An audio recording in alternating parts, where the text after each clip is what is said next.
Thirsty. So thirsty.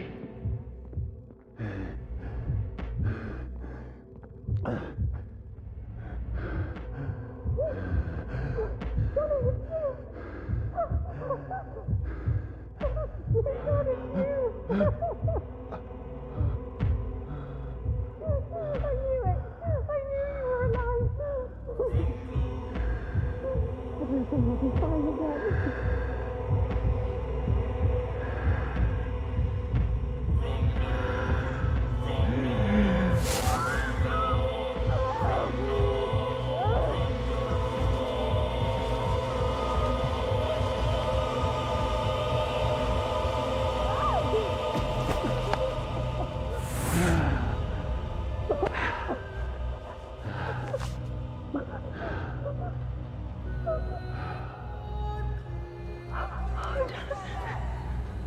My sweet brother. What have you done? Mary! Oh, no. Mary!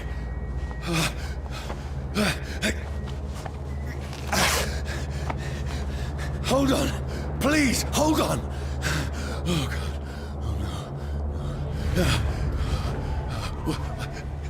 Mary. Mary.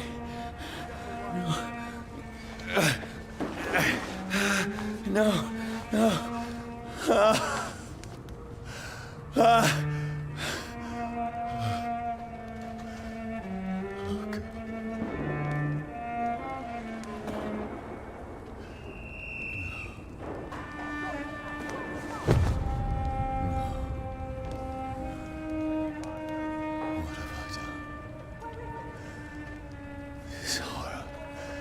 It's a nightmare.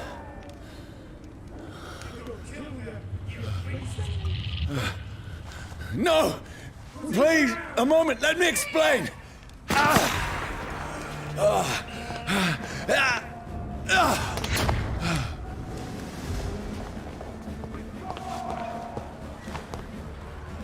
These patrols are after me. Stupid beast! No! No! Don't shoot! This is a nightmare. I need to get out of here.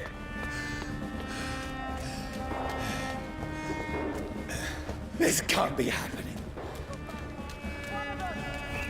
There's one of those vermin. No! Please! Stop! I mean you no harm.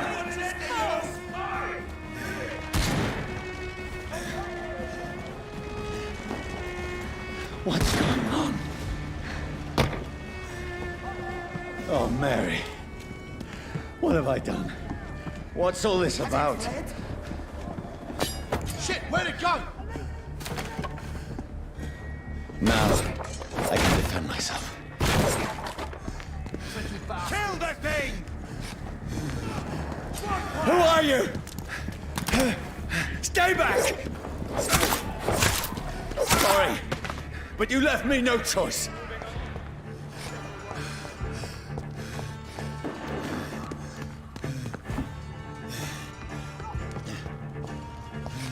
Who are you? Stupid beast!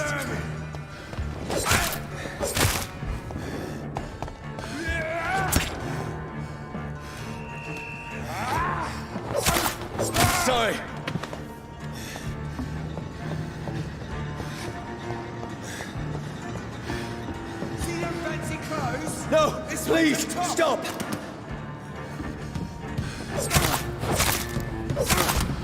Who are you? No! What do you want?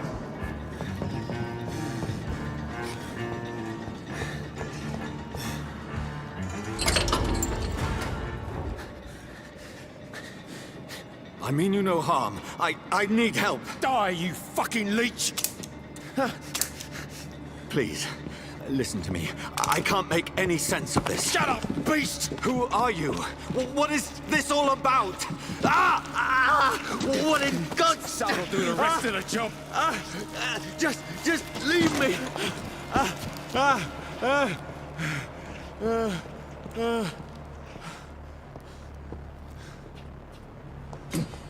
The sun. It feels like it's burning me to the bone.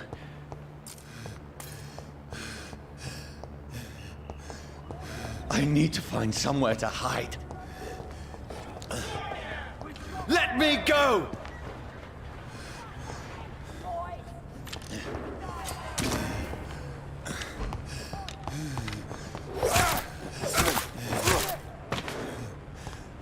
I need to find shelter.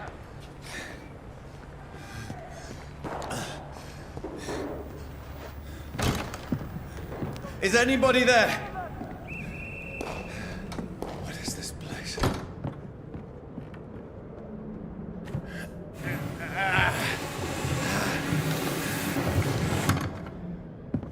The place seems abandoned. I should be safe enough here.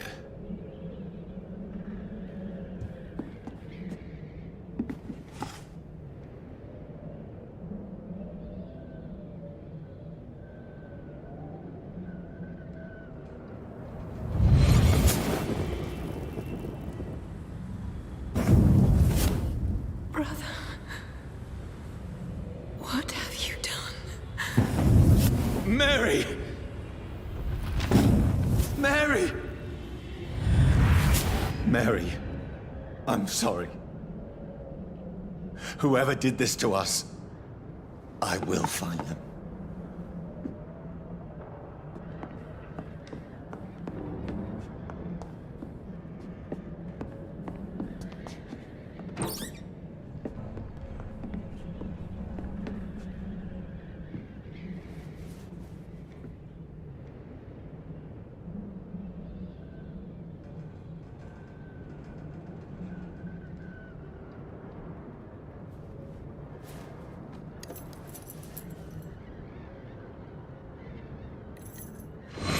Wait. This one's dressed up fancy. Let's run through his pockets. Picking the dead's pockets? Are you serious? I've still a rent to pay. He's got no more responsibilities. What's this? Gold watch. Beautiful it is. We fancy it to share the takings. I suppose we are undertakers. Now, give him an Eve.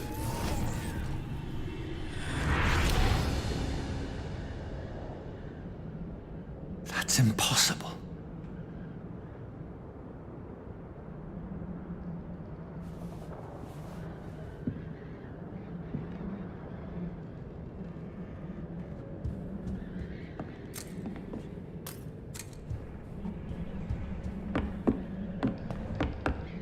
The sun is high. I cannot leave now.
Who goes there?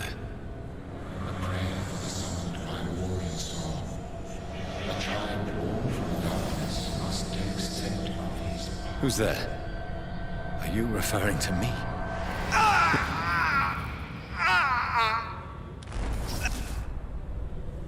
No!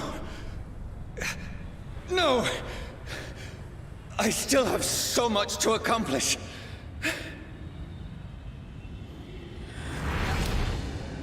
I still have so much left that needs doing.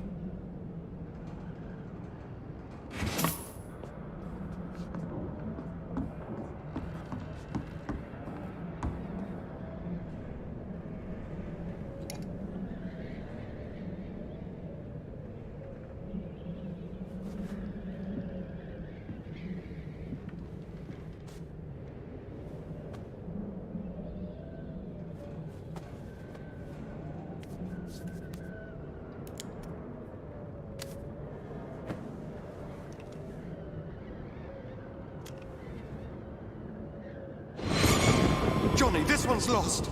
We need to leave. And now! No! There's time. I can save him. That's the enemy coming! The orders are to evacuate the hospital! Done. He'll live. And now what? We fight. Killing is a hell of a lot easier than healing.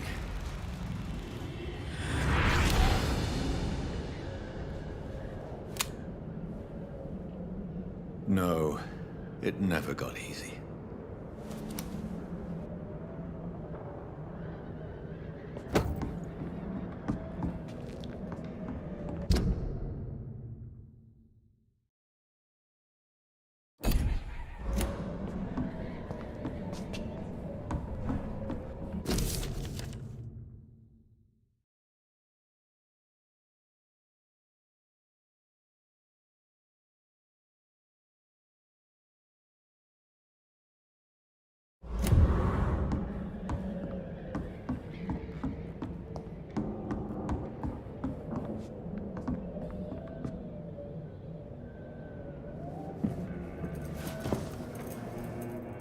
This makes no sense. None of it. No sense at all.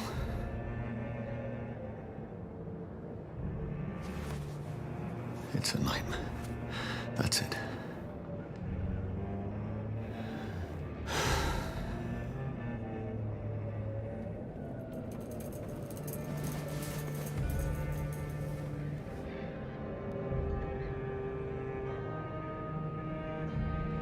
So be it.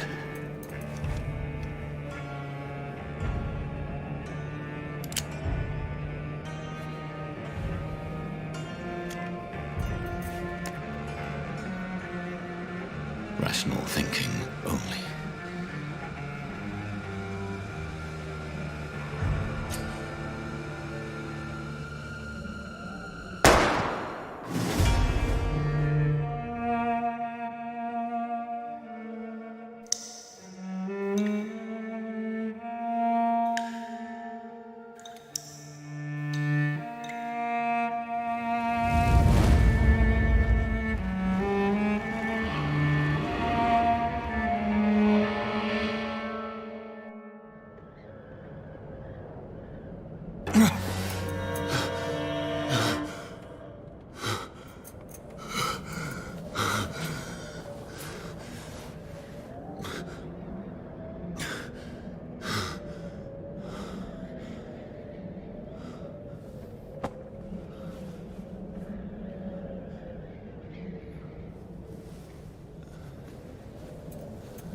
This is absolute madness.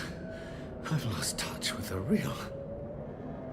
Madness it is, as mad as the moon, who tames blinding sunlight into a glowing reflection.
voice in my head.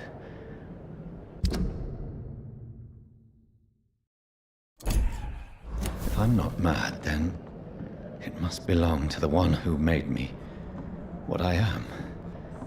I must find him to understand what I have become. Where is it? It's closed. These people want me dead. I need to leave now. Here's the leech. Here!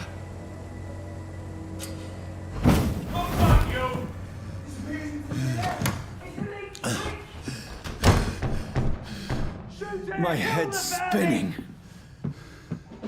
Oi! Come out, you coward! It's locked, all right. Beasts!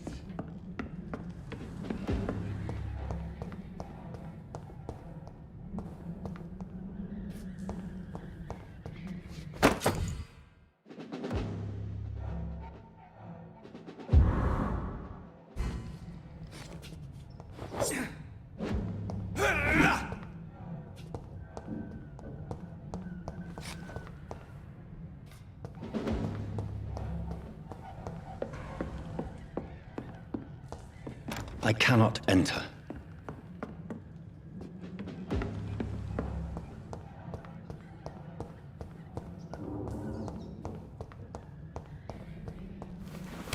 I'm still in Southwark.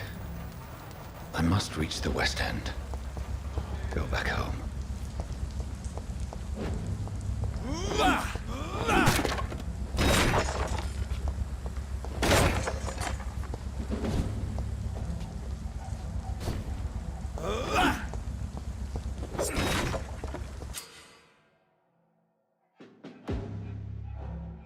Die, vermin!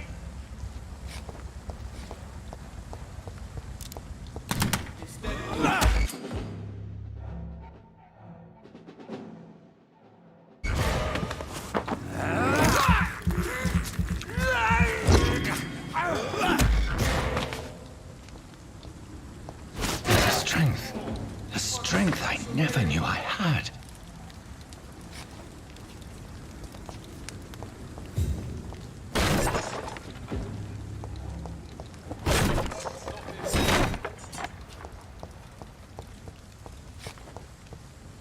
Leech spotted! Watch out!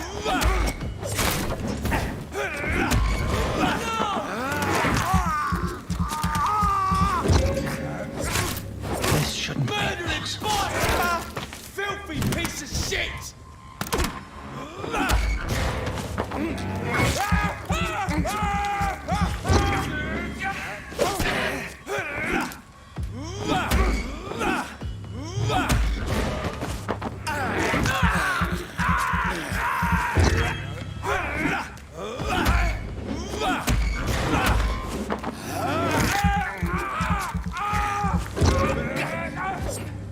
Every sinew, every fiber of my being is afire.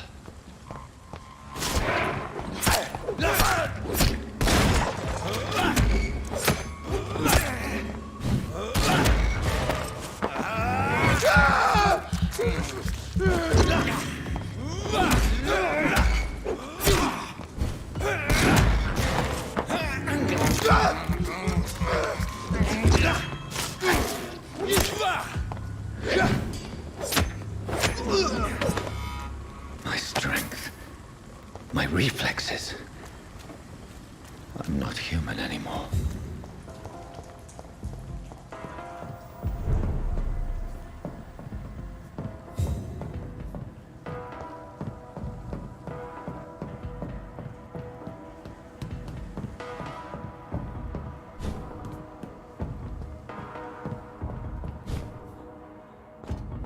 My poor sister.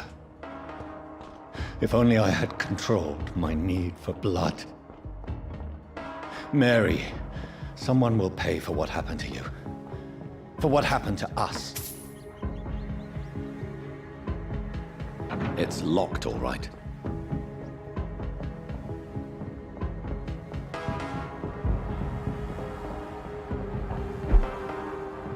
The dizziness from the jump. I can now control it.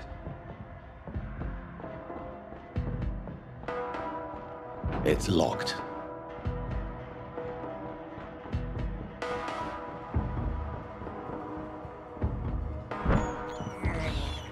I can't believe I'm doing this.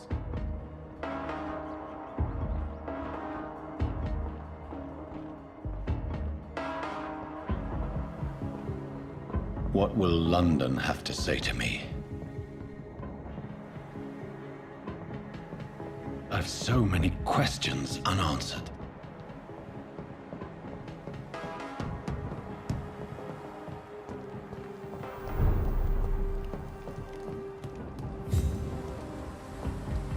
Another corpse. Have the very streets of London become a mausoleum?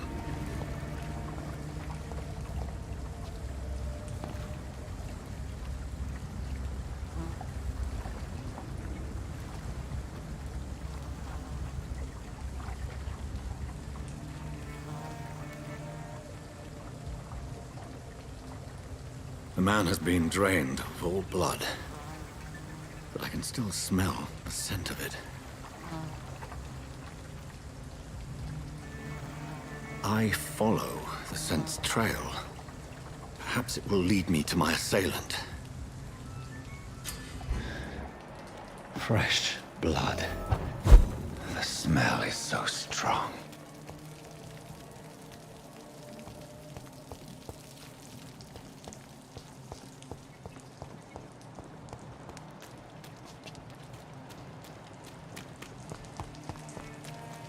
Where has everyone gone?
At last, a little life. Welcome, sir, to the Turquoise Turtle.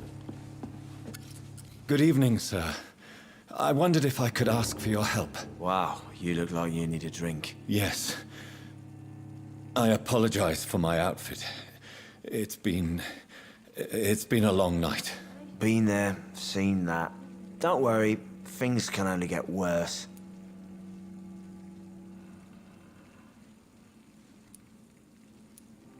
Has anybody entered the bar recently? Can't say. Sorry. I spent the night making love to that gorgeous bottle, see? This is important, sir. Are you sure no one has come in here in the last few hours? I don't know and I don't care. This is a free country. People still have the right to come and go, don't they?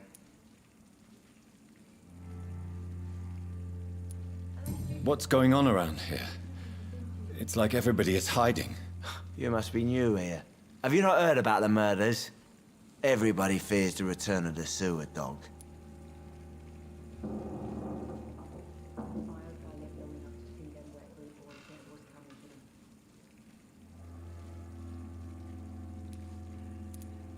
Who is this sewer dog? It's the local bogeyman. Convenient answer for every crime that happened for decades. You murdered someone, blame the sewer dog, eh?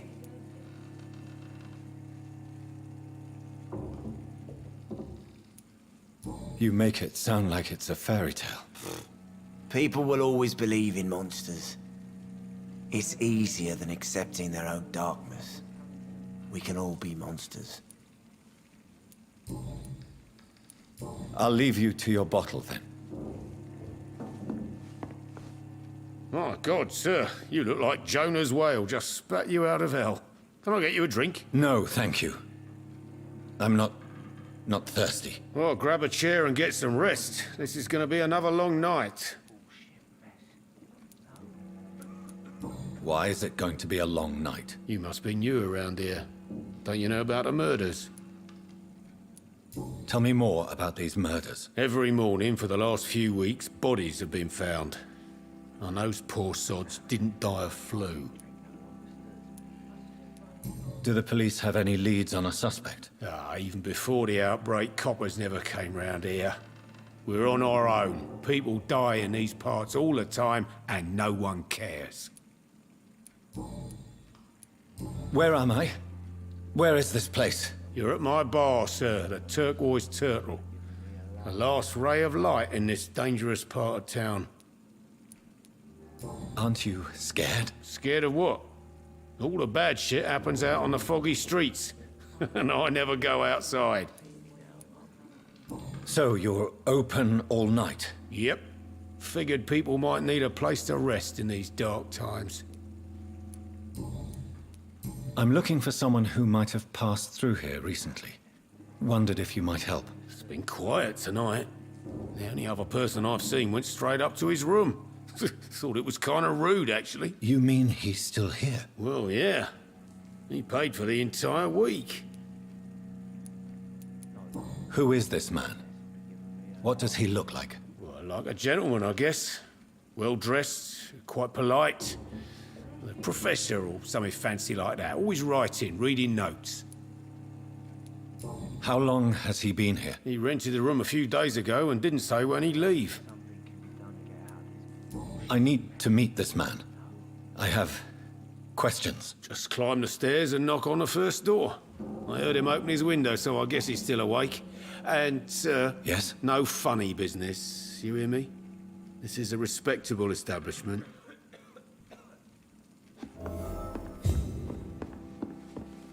Damn it. I think drink no longer... Hello, sir. Are you all right? Is there any way I can help you? I don't know.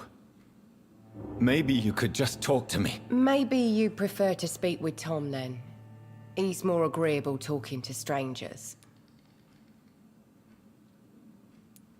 What's going on around here? Where is everyone? Too many dead, sir. First the epidemic, and now all these terrible murders. The murders. What can you say about them? Bodies found in the streets every morning. Drained of blood. It's just horrible. Some say the sewer dog is back. The sewer dog? What's that? No one knows. People have always disappeared around these parts. The ancients say it's the sewer dog coming out to feed.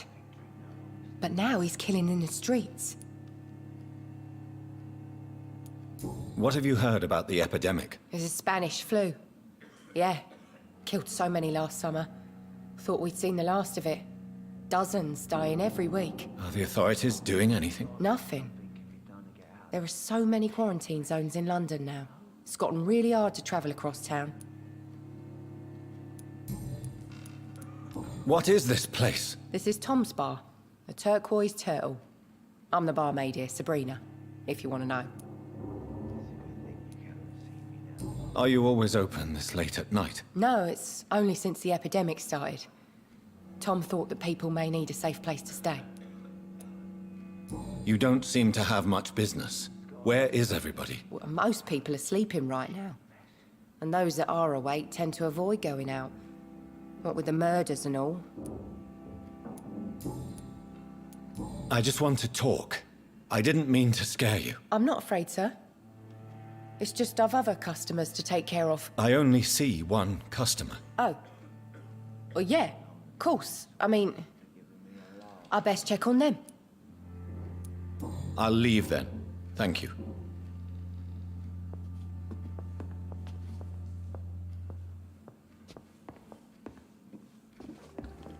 I hope I live long enough to see them wet boots. Damn it. Was coming to them. I think drink no longer stirs me. This is no place for you. Prewen has several patrols roaming the area, They do not pursue me. but they're looking for vampires, and they're most efficient. They'll not relent until the killer has been identified.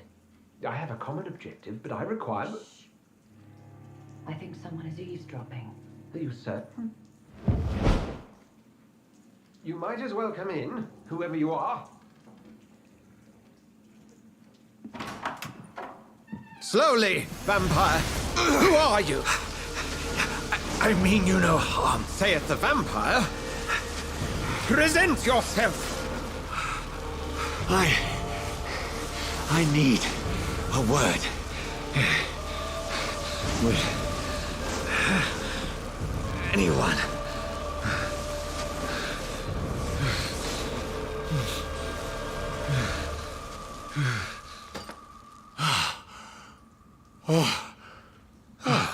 Well, that's something I can do for you.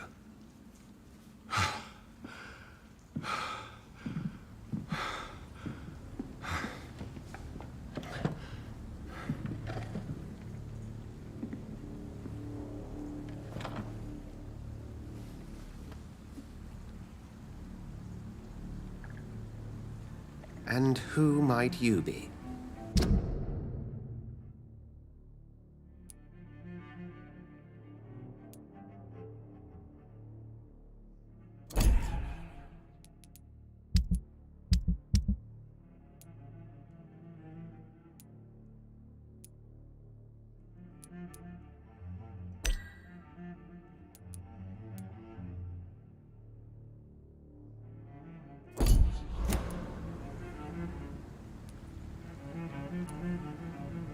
Tell me, who are you?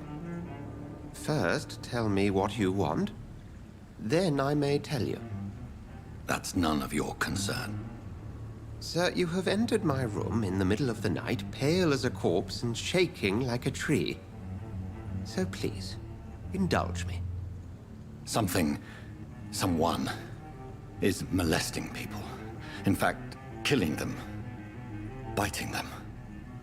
The calling card of a vampire. Like you. I've been hunted down in the streets and attacked. I'm a victim here too. I believe you. Then if you are not a vampire, who or what are you? Dr. Edgar Swansea of the Brotherhood of St. Paul. I'm performing an independent investigation here in an attempt to understand precisely what is going on. What have you uncovered concerning the murders? It started a few nights ago. Rumors of violent murders. The docks have always been, shall we say, somewhat unsavory. But this is different. How different? A vampire is at work here. Famished. Reckless. It must be brought to ground, and quickly. I heard another voice, that of a woman. Who were you talking to? Ridiculous. I've no idea what you're talking about. Something tells me not to trust you. Then the feeling is mutual.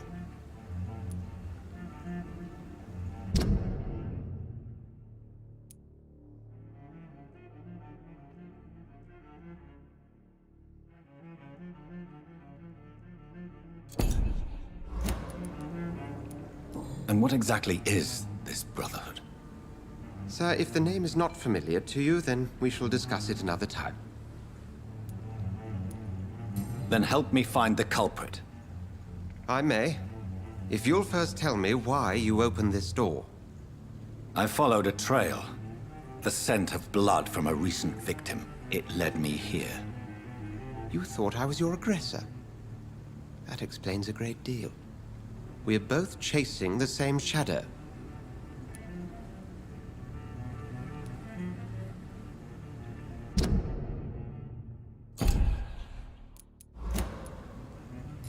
shadow, indeed. Yet I heard his voice in my head. There was a moment I believed I was mad.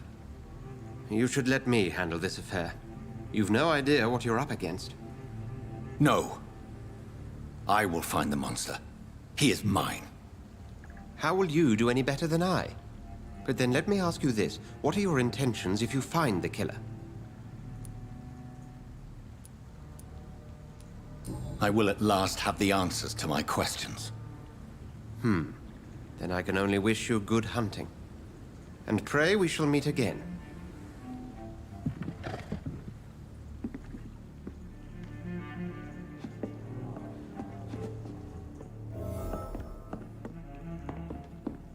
I'm certain we shall meet again.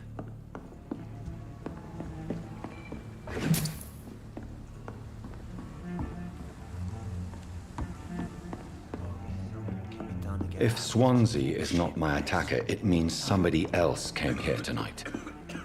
Someone must know something.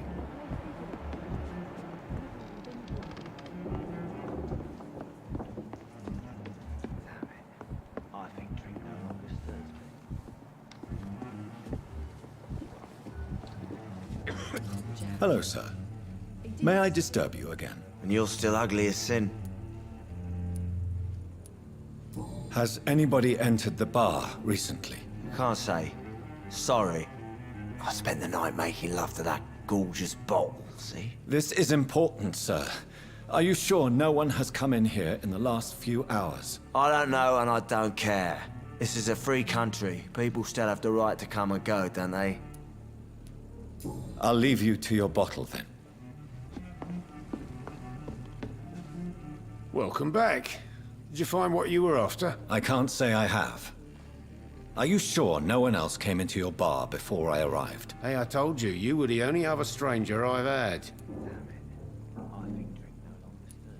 I think you're hiding something from me. I hide many things from many people, sir. That's what my job's about. Goodbye, Mr. Watts.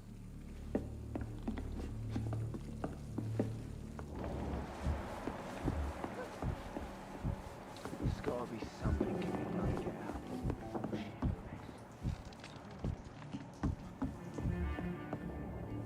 Evening, sir.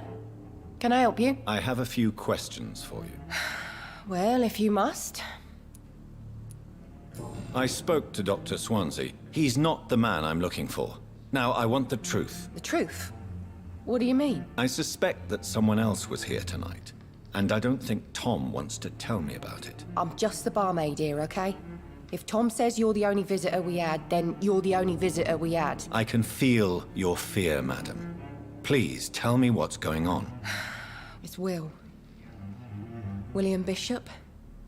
He came in here earlier tonight and he... Well, I thought he was going to clock someone. What happened tonight? He was dead drunk, as usual. But my God, his eyes, his face. He must have caught something awful. He shouted and cried. It was terrible. Why are you so afraid? I mean, his skin, his hands. I scrubbed every glass and every chair that he touched. God, I hope it's not contagious.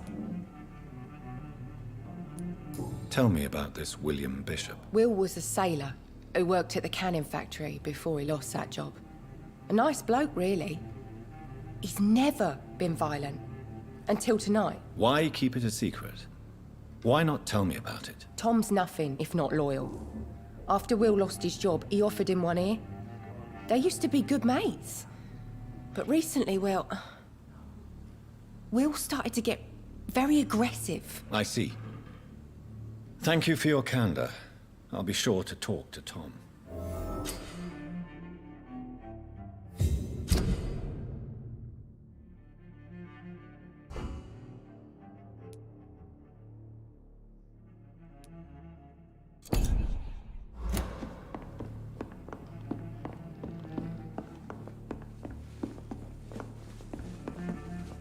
You again. What can I do for you?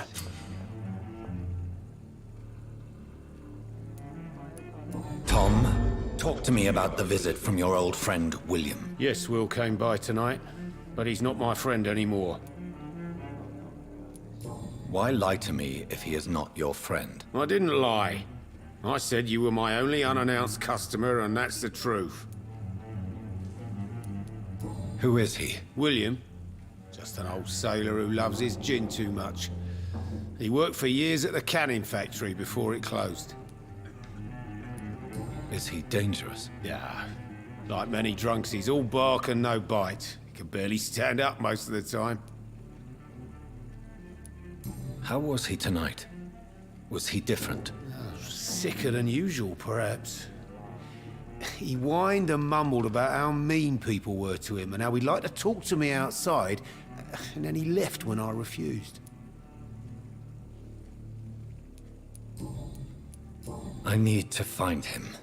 It's a matter of urgency. Do you know where he is? You could try his boat. It's up by the North Pier. He sleeps there when he's too drunk to get home. Please describe him to me. What'd you expect? He's a tall, sick bastard with a bad rash and torn old clothes. William used to be strong. Now he's a mess. Thank you, Tom. If you see him, tell him I don't want him back here unless he cleans up his act, okay? I should just run as far away from this place as I can.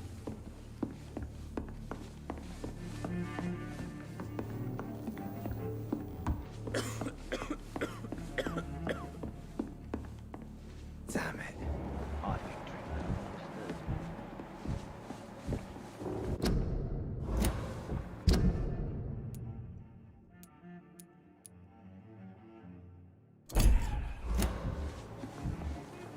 Are they stupid or something? I've never even been to India.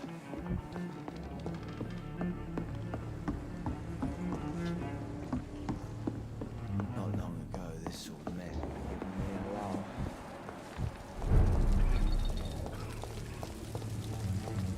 I will get to the bottom of this intrigue. What's been done to me? To this city?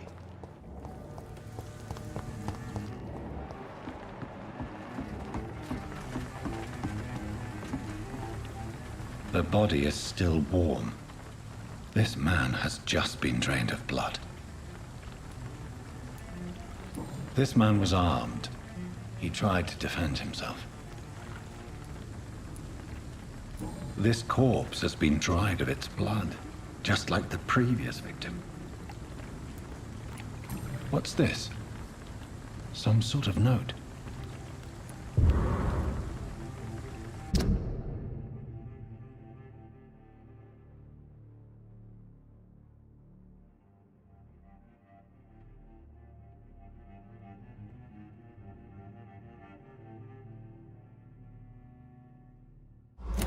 These men, there are blood and empty gin bottles.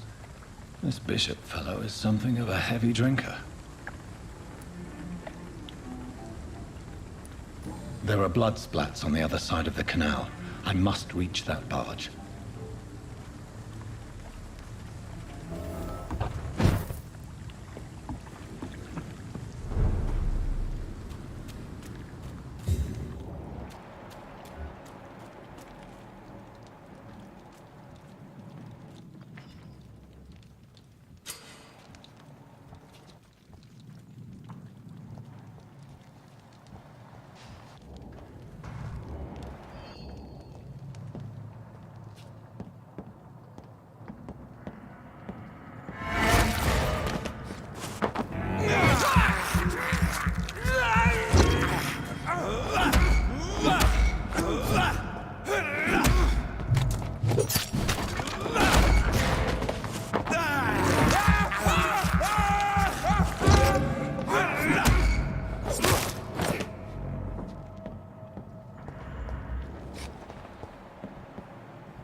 Let's head back to a warm fire.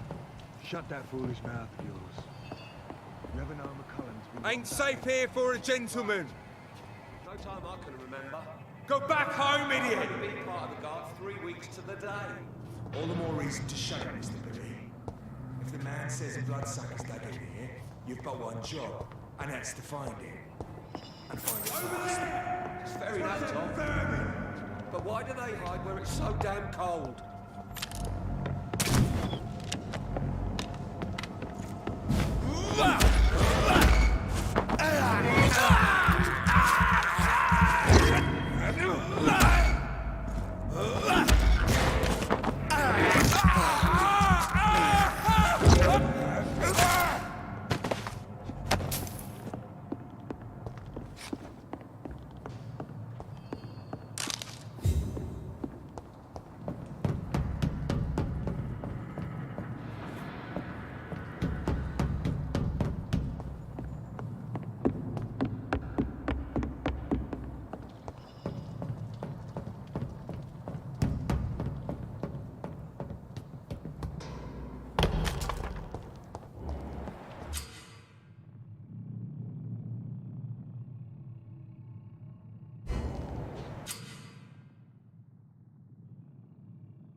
Best turn around if I were you.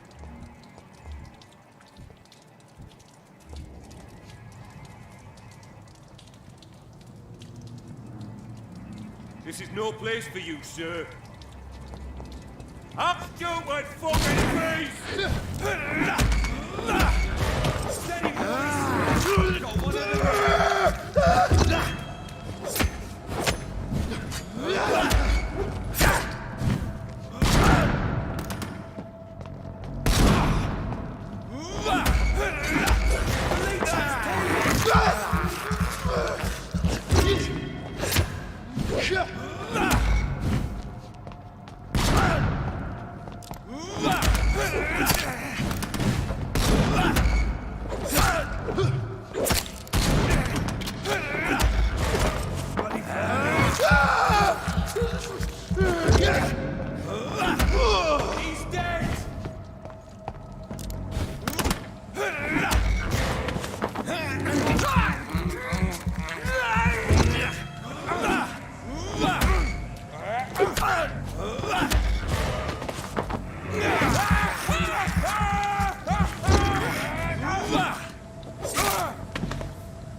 I like their screams when you burn them alive.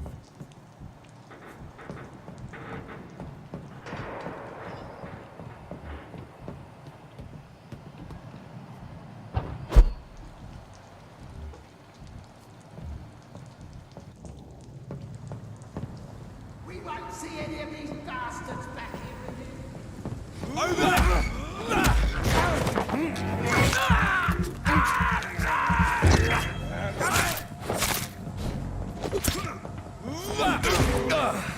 Doesn't like fighting, does it?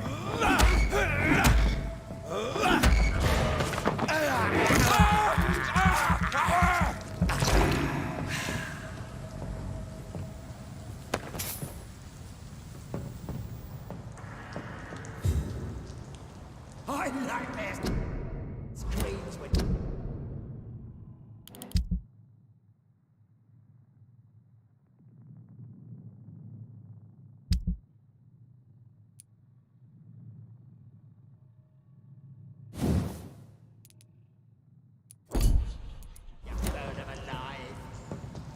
It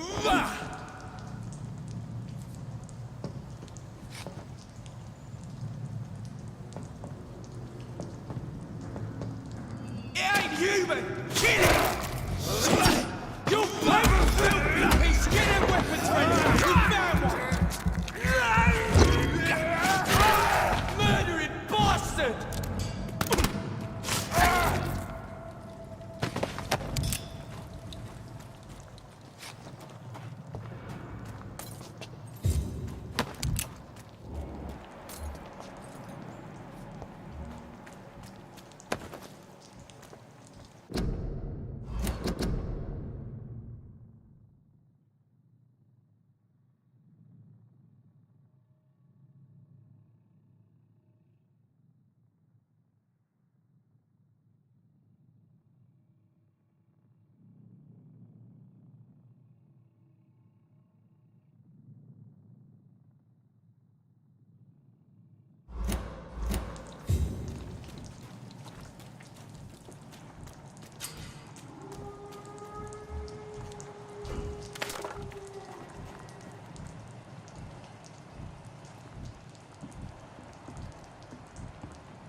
Over there!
This is despicable.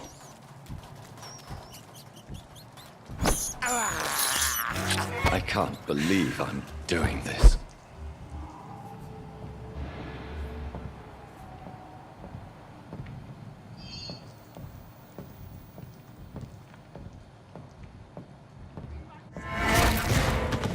Over there!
This one's mine!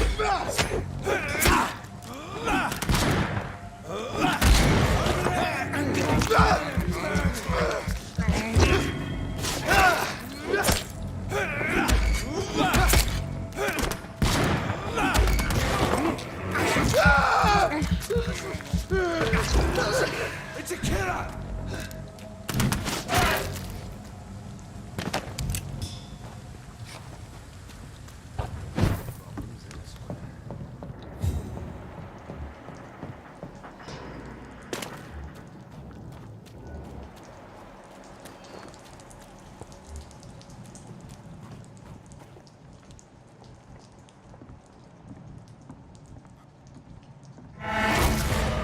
Over there!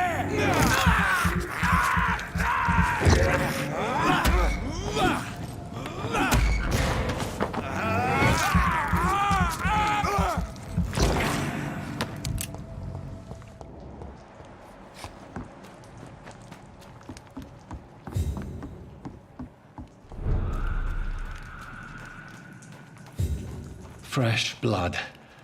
The whole building reeks of it. The scent is so strong it makes me dizzy.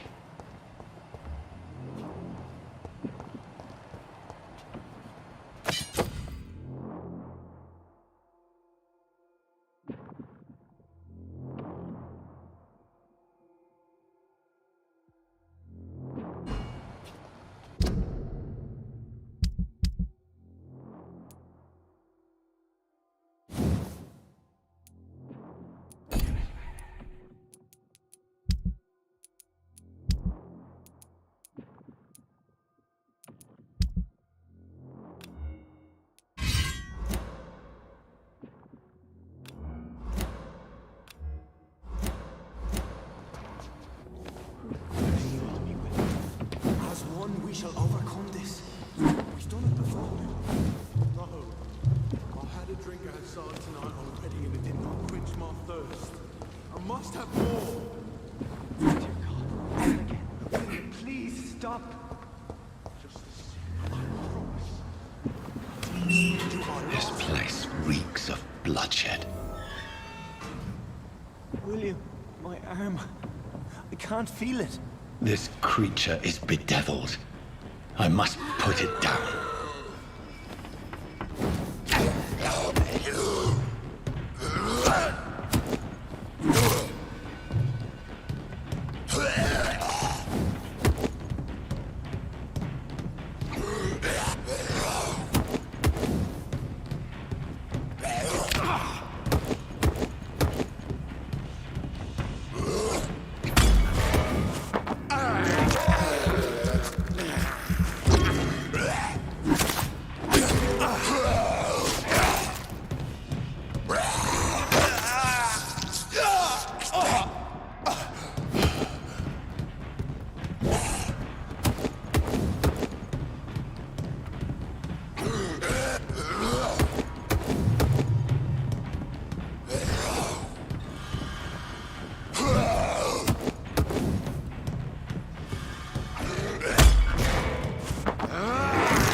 William was an honorable man.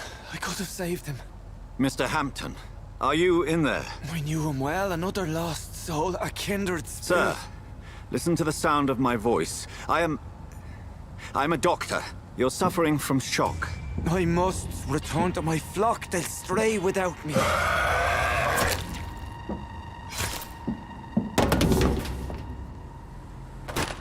Remember, certain skulls are every bit as resistant as we are. Who are you? What do you mean by Skal? You truly are a newborn. I should have realized. Wait. You are the woman from the bar. Are you... like me? Can you help me? I believe, sir, I already have.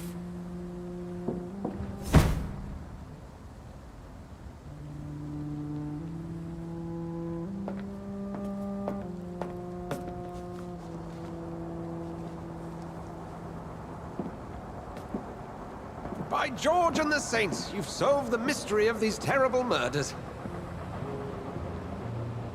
Patience, good fellows, I've come to offer help.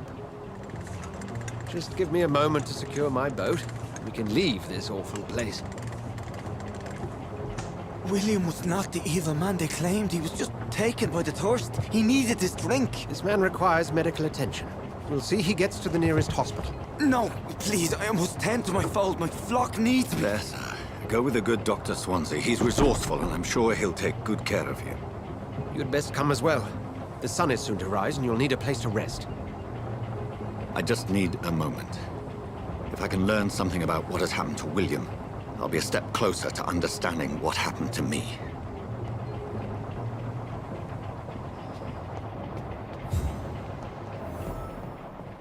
This poor creature can't be my maker.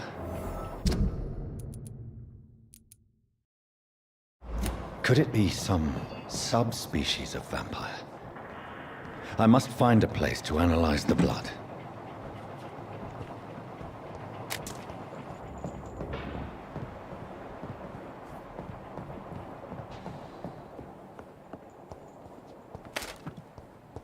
It's locked. It's locked, all right.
Where are we headed? We're on our way to the Pembroke Hospital. It's just across the canal. They'll have a bed for poor Mr. Hampton. William was... what manner of creature was he? Predator, prey, villain, and victim. Who can say? The important thing is that he's been stopped. Duly noted. And the woman? What... who is she? What woman? Oh, don't play me for a fool. You used me to locate that Skal. You must know who she is. And I thought you a gentleman. You shouldn't talk about a lady behind her back, but I will tell you she values her privacy. Were London as peaceful as she appears from the middle of the canal? If only that were the reality of the situation. To be honest, I've always tried to avoid this part of town. Pembroke Hospital is the last bastion between the rest of London and the epidemic. The flu has decimated the East End and the war still rages. Welcome to the front lines of a plague. This is where you work, Dr. Swansea? I am the administrator of Pembroke Hospital. I thought you were here in service of your mysterious order, the Brotherhood of... Of St. Paul's Stole, yes. But first and foremost, I'm a man of science. A physician, like yourself, Dr. Reed. How do you know who I am? No need for modesty. You are Dr. Jonathan Reed, a surgeon of some caliber and renown, if I'm not mistaken. You are correct, sir. I knew it. I had my suspicions. But when you took the blood sample from the corpse of poor William, I was certain. Dr. Reed. Marvelous. Have we met? I attended 3 of your seminars before the war. I have the utmost admiration for your research. And what a turn of fate. England's most esteemed blood specialist returns to London a vampire. That word, again, from a so-called man of science. I understand. Traditionally, the role of science is to refute myth, but when myth walks among us, the Brotherhood of St. Paul has dedicated its purpose to their study. There's so much for you to learn. Of that, you are right. Well, then let me be blunt. Join my staff at Pembroke Hospital. As a physician. I suspect you'll not find a better post of employment to contemplate your predicament. This is sudden. I was returning home to see my sickly mother. But alas, that was before contracting this affliction. Dr. Reed, take a moment to consider. The post would be for the night shift, providing a good explanation for your absence during daylight hours. You'll be adequately reimbursed and have a place to hide. I even had the forethought to bring some clean clothes. So, what do you say? It seems I have little choice, but yours is a generous offer, so I thank you. Brilliant! Oh, Jonathan, this is one for the book, and the beginning of a beautiful friendship.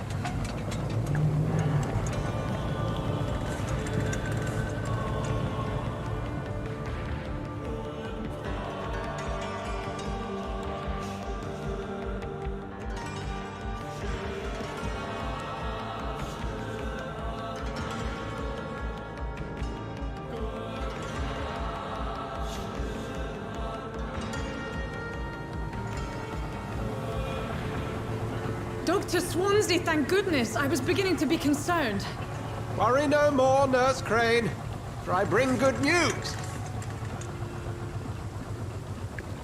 Oh, Doctor, what a night. We lost 2 more patients. Nurse Scow said she couldn't take it anymore and resigned. Yes, well, I'll make a new rota in the morning. In the meantime, find a good bed for Mr. Hampton. Be sure to pay attention to his needs. Of course, Doctor.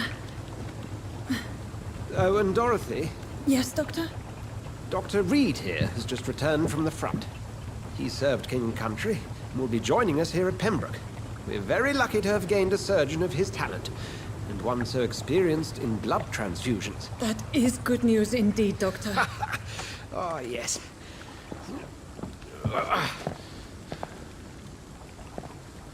Here at Pembroke, it's not what we have, but what we haven't. It's only thanks to Nurse Crane and the staff that our ship doesn't sink. If you have any questions, just ask her. Duly noted.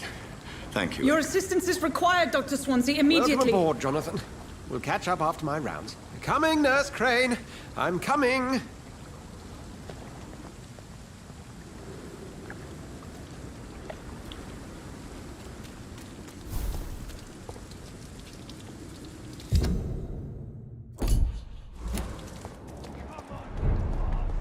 You can do better than that. Now, it's my turn.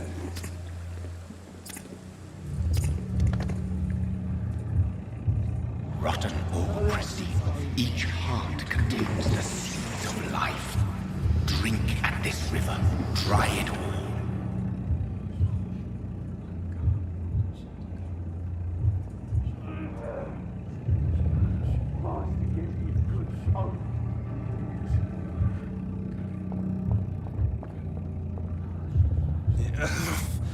Oh, come on, you bastard! I won't bite. Sir, please. You've lost too much blood. Calm yourself. You think I didn't notice?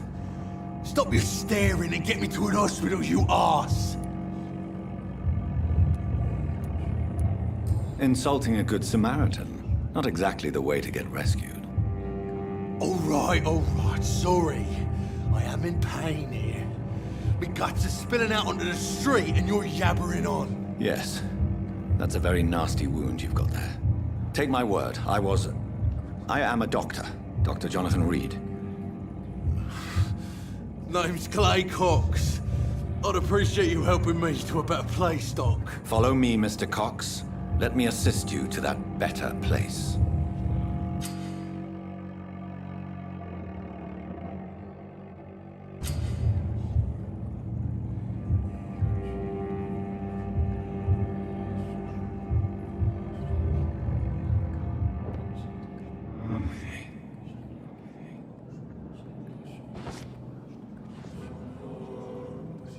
Bring this fading light into the shadows.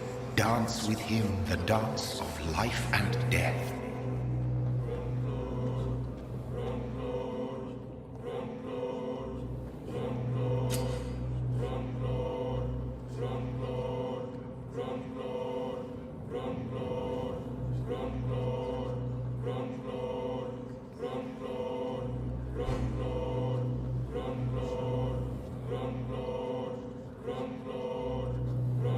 No more. Not tonight. Not like this. I will not take another life.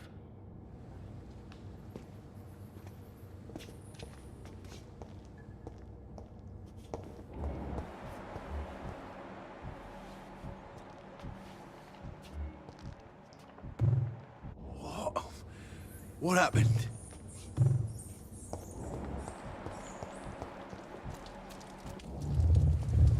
It is wise for the huntsman to sometimes let his prey go, but no famished hunter can run for long.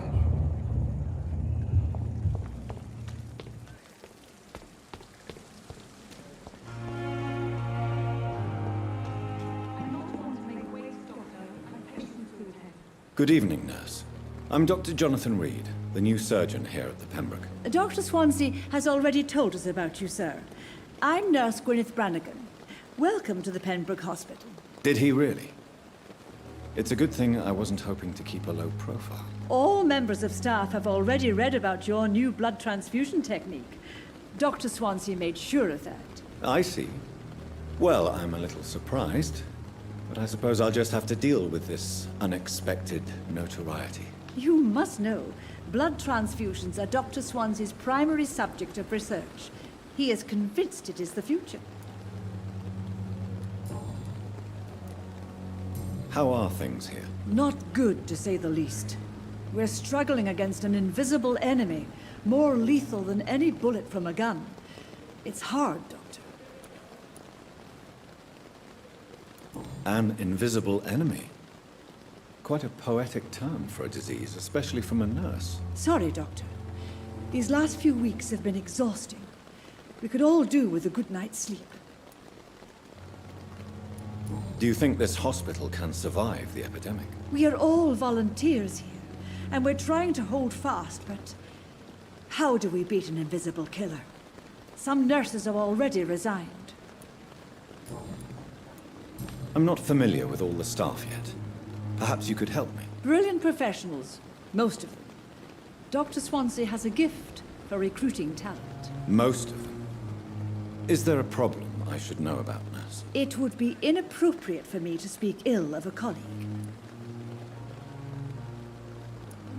Is there anyone that stands out? Well, I have never met someone as dedicated as Dr. Tippett. He should be a standard for us all here. If only he were younger. Why should his age be a problem? I guess it's fair to say he's always pushing himself to the limits. He just doesn't know when to stop and get some rest. Nurse Brannigan, if you do know something, please tell me. Anything you say will be held in confidence. No. I may disagree with some conduct, but in the end, everybody is doing their best.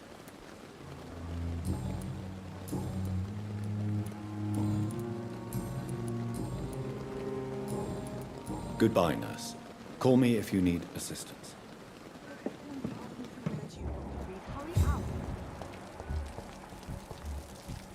Doctor, where have you been? I've little time to play hide and seek with new staff members, no matter how illustrious they may be.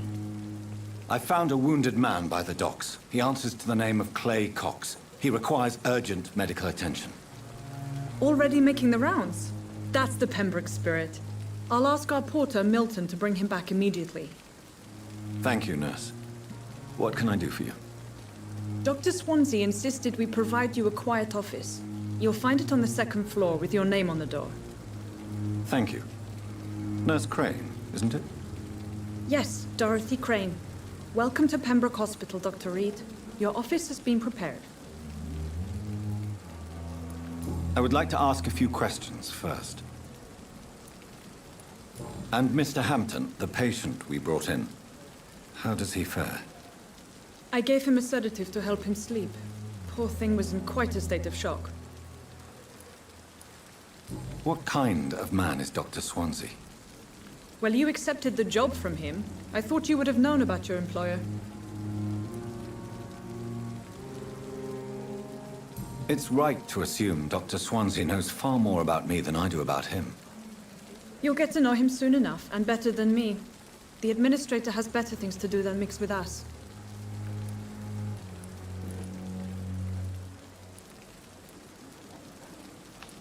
Apologies, I've only just met him the once. This is sudden. I've only just returned to England. Dr. Swansea is a brilliant surgeon and the most compassionate physician.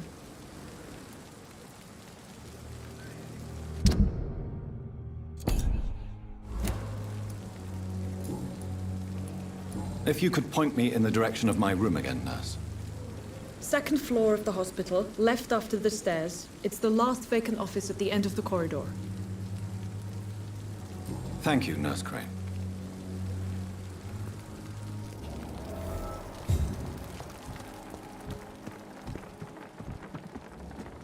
Good evening, sir. So it is true. The famous Dr. Reed has joined us. I can't think of any better news during these terrible times. Do we know each other? Actually, yes. We met once before, at the Rockefeller University in New York. Dr. Tippett, yes, I remember. I was assisting Professor Carell in his research about coronary bypasses. He had nothing but praise for you. He was also very confident about your future. And look at you now. Eminent surgeon and blood transfusion specialist.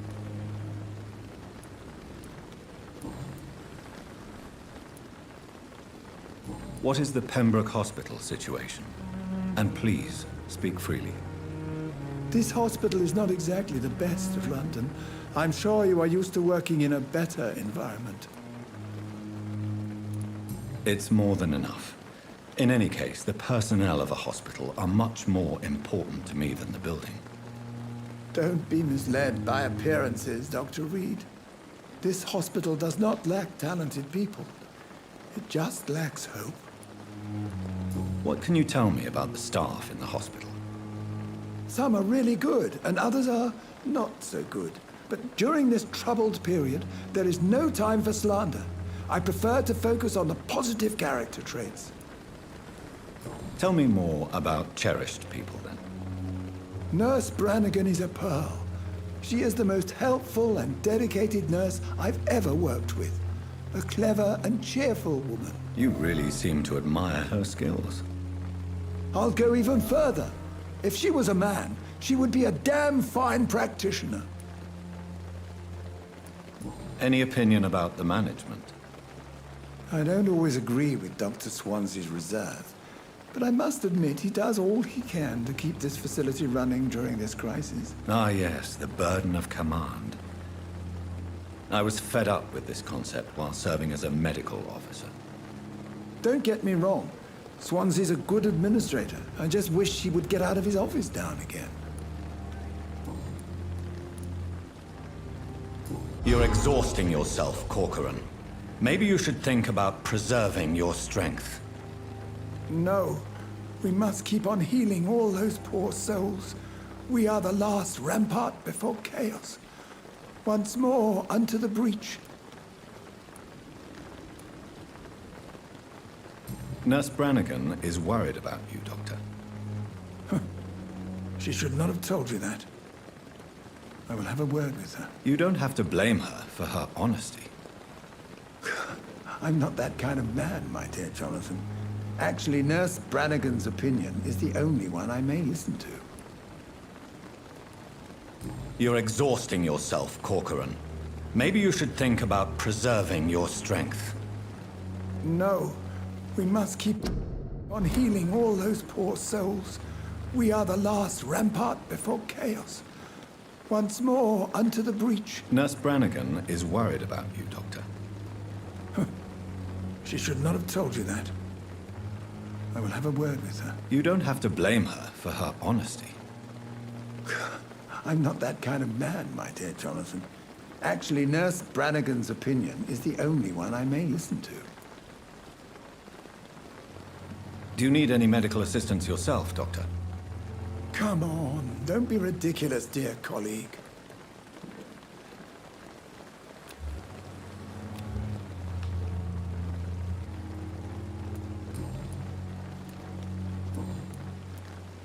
Goodbye, Dr. Tippett.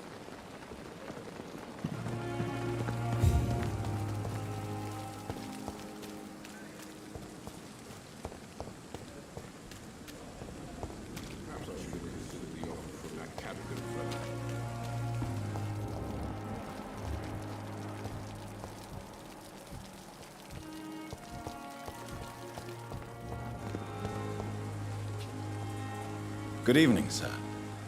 I'm Dr. Jonathan Reed. I'm new here. I've already heard about you, Dr. Reed. I'm Milton Hooks, the ambulance driver for this shithole of a hospital. That's quite a blunt introduction, Mr. Hooks. You can call me Milton. I like to speak my mind, Dr. Reed. Perk of the job. Don't judge me, and I won't judge you. I'm not sure I understand what you're talking about. Well, I'm no doctor, but I'm pretty sure a gun can't be used as a surgical instrument. You have a keen eye. I learned to shoot during the war, and have carried one ever since. Old habits die hard. No need to explain, Dr. Reed. And if you ever need a better gun, remember, I may have something for you. How is the situation around here? You want to hear the situation is all right? It's fucking awful. We lack everything, and it's getting worse every day. So what do you do exactly in this hospital? Apart from smuggling guns, I mean. I've been an ambulance driver since... too long, I guess. I bring sick people here night and day. It's a dirty job, but I get it done. Most of the time. Since you're on the front line, how is the sanitary situation in this vicinity? It's a complete disaster. It's even getting dangerous to enter some streets or buildings. Even the locals attack you. It sounds like things have been a bit rough recently. What's happened? Yesterday I got attacked by the patient I was bringing here. I escaped through the hospital's garden, but I lost my wallet when I was running. You left an infected patient outside the hospital? That's incredibly dangerous. Go there yourself if you want, but be careful, Doctor. I'd rather not bring your dead body back. Are you really smuggling weapons through the hospital? And why not? I've already been attacked by patients, you know. And by gang members willing to steal my money. But you're not defending yourself. You're selling guns to civilians. You keep people alive your own way, Doctor. I offer them another way to protect their health.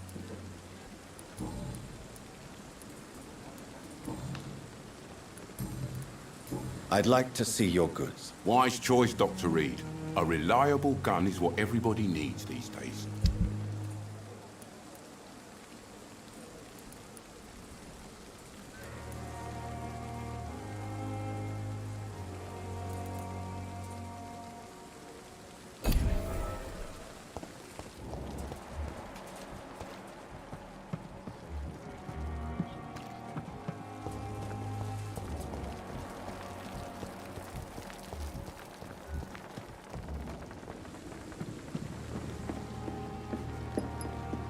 Good evening, Nurse Brannigan. Good evening, Doctor.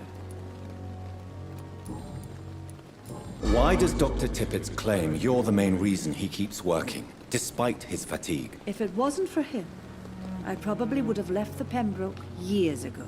Dr. Tippett does not think of you as just a nurse anymore, does he? If you're suggesting he's not taking my gender into consideration when it comes to medical practice and knowledge, I really hope he doesn't.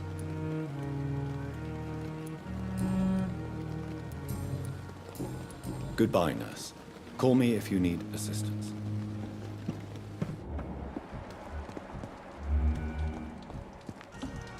Dr. Swansea is right. This place seems perfect to conduct my research. Good evening, nurse. Good evening, Doctor. I don't think we've been introduced yet. My name is Pippa Hawkins. And I'm Dr. Jonathan Reed. Dr. Swansea has recently offered me a position in this hospital. Well, it's a euphemism that your help will be appreciated, Doctor. How would you describe the situation at the Pembroke Hospital? It's serious. The flu is wreaking havoc amongst the staff and patients. We are running out of everything. You must get a hold of yourself, nurse. Sorry, I'm exhausted. No one has any idea when this epidemic will be over. Nurse Hawkins, the Spanish flu won't last forever. Even the Black Plague didn't kill everyone. I wish I could believe you. But what if this epidemic was worse? What if in the end, nobody was spared? How long have you been a nurse? Well, long enough to see that the epidemic is winning. And no matter how qualified you are, don't tell me you'll change that.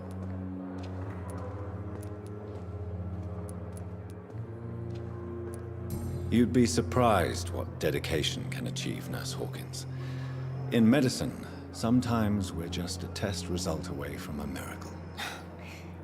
Sorry, Doctor. I don't want to sound bitter, but I'm just too tired to give a pep talk like Nurse Brannigan. How is the Pembroke staff coping with the epidemic? Well, not well. Milton, the ambulance driver, is even more grumpy than usual, especially concerning doctors. Why is Milton grumpy on a daily basis? Is it just an act? Milton's not the kind of man who's bothered about a bad reputation, whether he deserved it or not.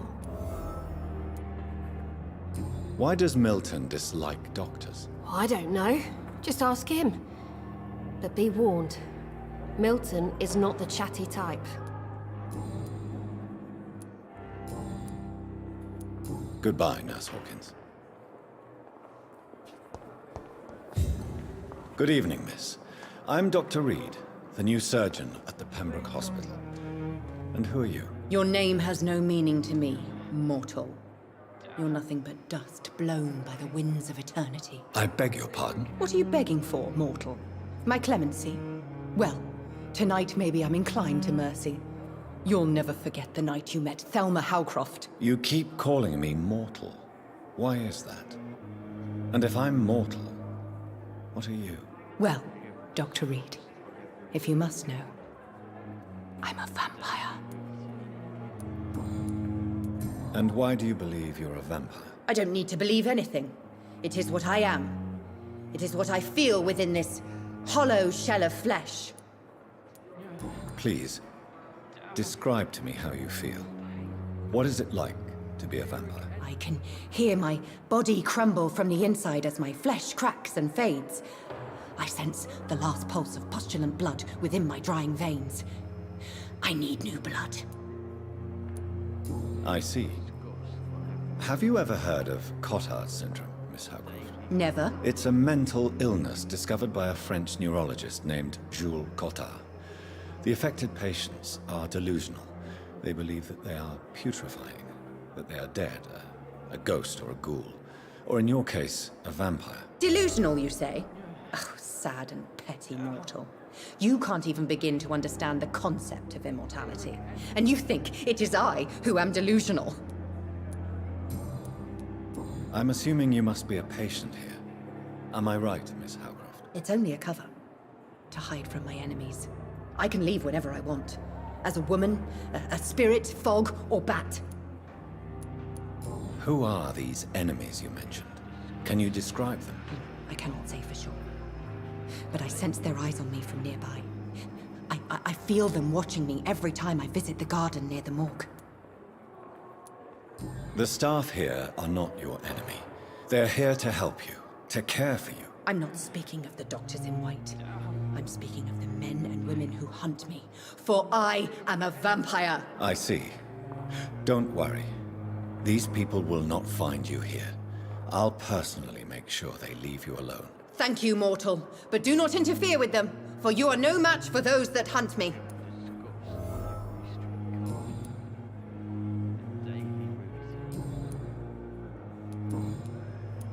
Who are you really, Miss Howcroft? I mean, apart from being a vampire. Is that not enough for you, puny mortal? What do you require? Proof of my powers? I'm curious to know who you were before becoming a vampire. No, it was such a long time ago, I don't remember. Centuries of unholy life can have strange effects on one's minds, you see? I'll leave you, Mistress of the Dark, to your nocturnal activities.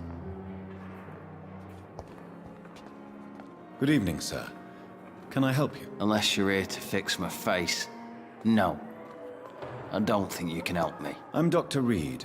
I've recently taken the position of head surgeon here. War injuries, am I right? You guessed right, Doctor. German shell took my pretty little mug right off. But they still call me Thomas Elwood. How is your stay with us, Mr. Elwood? Oh, it's bliss. I just escaped death in the trenches to be surrounded again by the moans of the dying. Can I ask you precisely why you're a patient here? It's the pain, sir. The drugs don't work. It just hurts under the scars, if you get my drift. Can I do anything for your pain? Nurses gave me a bunch of pills. No effect. Told you. It's like the flames are under my skin, burning away. Who is treating you? Is someone in particular looking after your case? Nobody since the old and tired doctor spoke to me. Started to think I was forgotten about. Wouldn't blame you. You don't seem worried by that. My face hurts so much more when I smile or cry. I've learned it's easier not to speak. But be assured I'm smiling inside.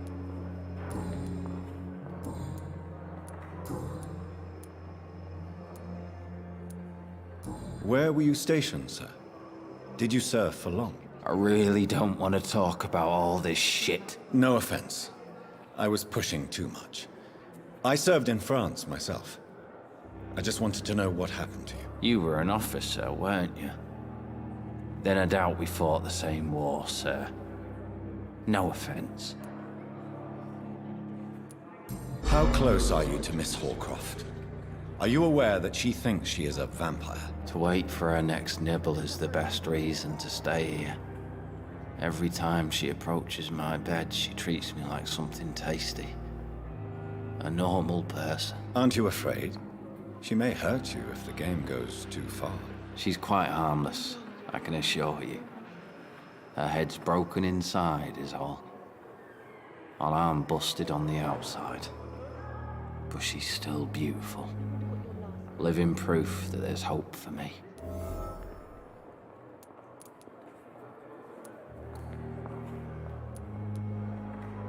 You do realize she's mentally disturbed. It's called the Cotard syndrome.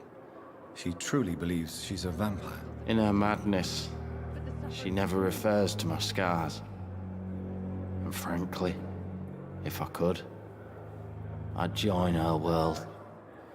It seems much more fun than the real one. So do you let her bite you? You know that's not sanitary. And why not? She's only supping a few drops of my blood. And the pain, it's real for once. She could decide to bite less willing patients. Then it's another good reason for me to stay here, Doctor.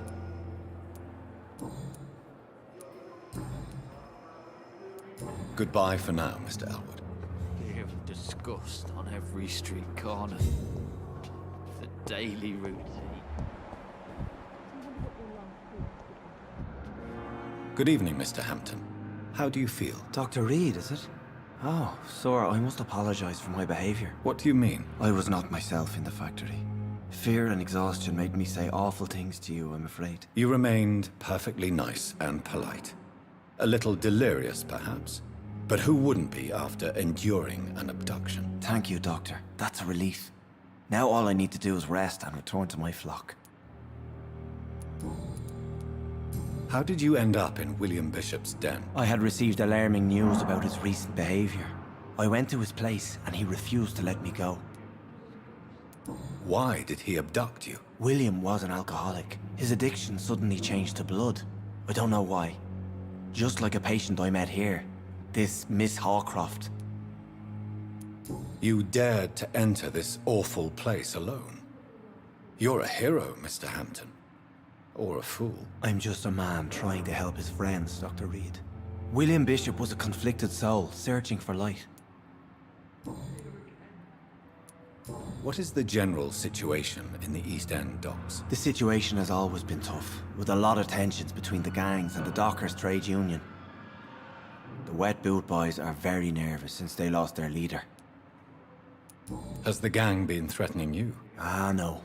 I've had this nickname for so long, you know, the sad saint of the East End. No one dares to bug a saint, not even criminals. Who leads the gang now? Since Clay Cox went missing, it's his wife Edwina who runs the show, with the assistance of her minion, Dooth Digby.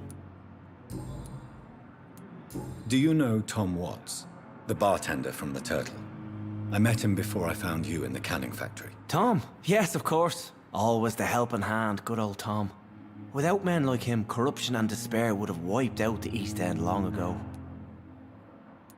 Who should I avoid in this part of town, then? Any particularly evil figures? Not really. Most men and women are just doing their best. And it's not my habit to speak ill of people I know, Doctor. People are still in despair. How could it be otherwise? The authorities have left us all to rot in this contagious nightmare. No drugs, no advice, nothing. It's a damn shame.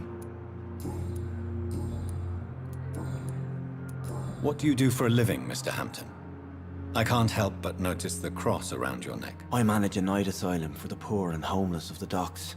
And I try to guide the lost and hesitant on the right path to our Lord. Are you a priest, Mr. Hampton? A deacon, maybe? Not at all, Doctor. I'm just a man of faith willing to preach the good word. Why didn't you use your cross against William Bishop? To repel him somehow? That's a very strange question, Doctor. A cross is no magical token, if that's what you were trying to say. Not mine, anyway.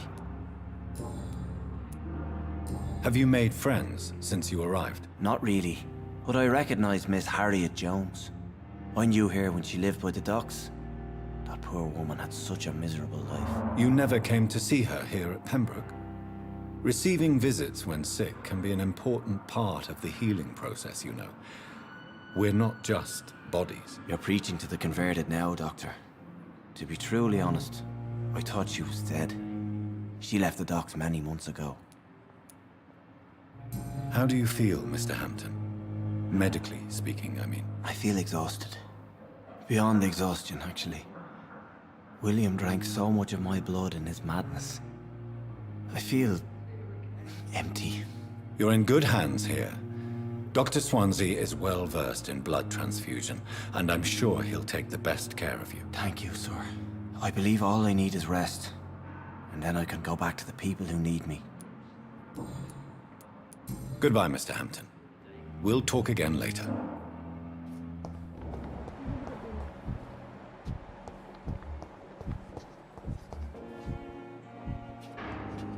Good evening, Nurse Hawkins. Good evening, Dr. Reed.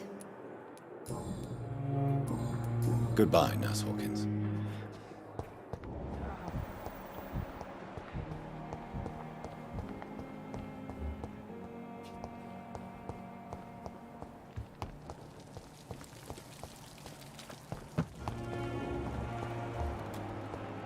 Thelma Howcroft said she was being watched by vampire hunters.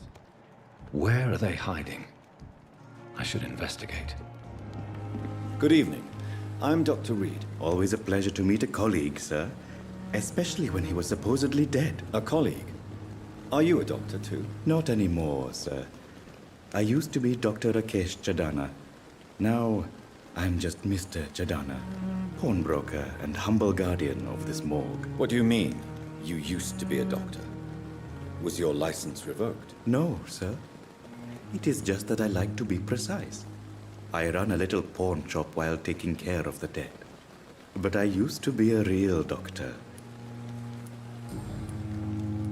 Are you afraid or uneasy being surrounded by so many corpses? Why should I? These bodies are empty vessels. Flesh left to decay. Poof. No soul anymore. All gone. An interesting point of view. And quite an exotic one, too. Most people fear, or at least have a respect, for dead flesh. Sir, as a medic during the war, I learned to face my death and the death of others. It's the pain we have to tame, not death itself.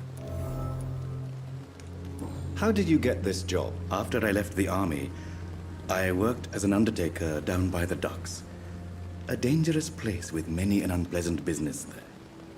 Milton Hooks helped me get a job here.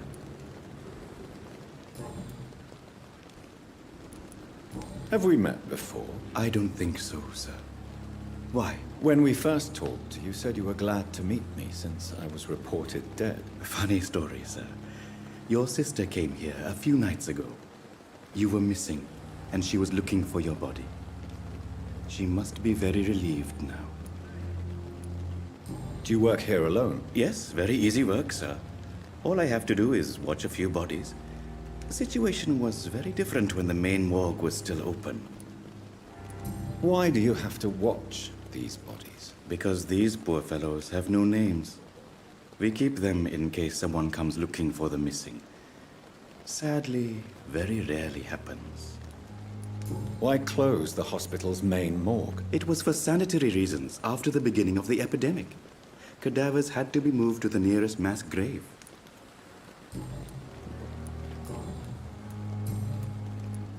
A pawnbroker? I expect you get all types of people here. Yes, sir. All kind of people. For I sell all kind of goods. Who comes here to trade with you? It's very unhygienic, even unsafe. Diseases can spread. For the customers, for the hospital. I'm very cautious, sir. I've been a doctor, remember? And all my clients are good people. In fact, I think I only know good people. What kind of goods? With the quarantine, it's not always easy to buy things. So I trade, I exchange. Some people sell, some others buy. I like to help. Since you're not afraid of dying, do you believe in life after death, Rakesh? No. I believe we must do all the good we can while alive. For our time is short, and the obstacles are endless. Do you think you would enjoy immortality as a concept? I don't think so. Don't mistake me. I love life, and I'd like to live a long life. But everything has to decay, sir. Even goodwill. Do you really believe goodwill cannot last? As I said, sir, everything decays. If I was to never die, goodness, I would be bored or worse. And I like to be helpful, sir. Quite depressing, wouldn't you say? Yes, but the good news is, we'll all die before losing our humanity, sir. So you're ready to die? No, I am not. I don't fear death, for I won't see it. What troubles me is the pain my death will inflict to those I know. You're a wise man, Mr. Chidana. No, Dr. Reed. I am a foolish man. But I like to think otherwise. Please show me what you have to sell. Of course. It's just trinkets and curios, really. But I'm sure they can be useful.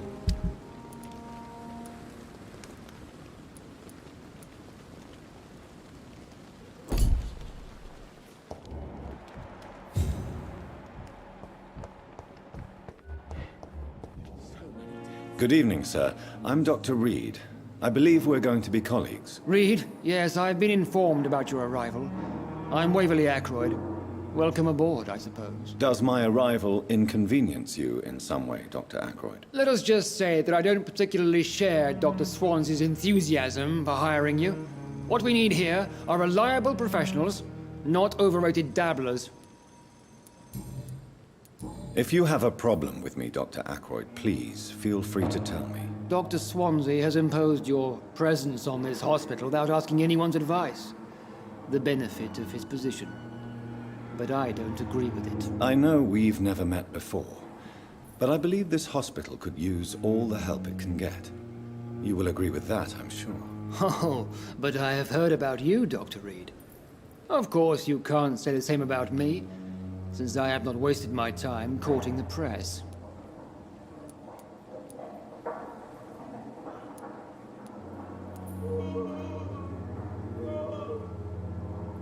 Aren't you too old for such jealousy? It really won't do you any good, you know. Don't be ridiculous, Dr. Reed. A simple glance is enough for me to know you have nothing for me to envy. Since your tenure in this hospital is longer than mine, perhaps you can tell me more about this place. Let's just say I'm tired of the carelessness around me. I have always respected the skills of Dr. Swansea, but over time his enthusiasm has become displaced. Carelessness? Exactly what are you talking about? We're here to save lives. The people who trust us are not volunteering for experimentation. They're here to be healed. I don't intend to run any radical experiments, Doctor. Even if I, as any good practitioner should, express an interest in pushing the boundaries of medical research. Modern medical methods were created through audacity and ego. But there are rules in our line of work, and they're here to protect our patients.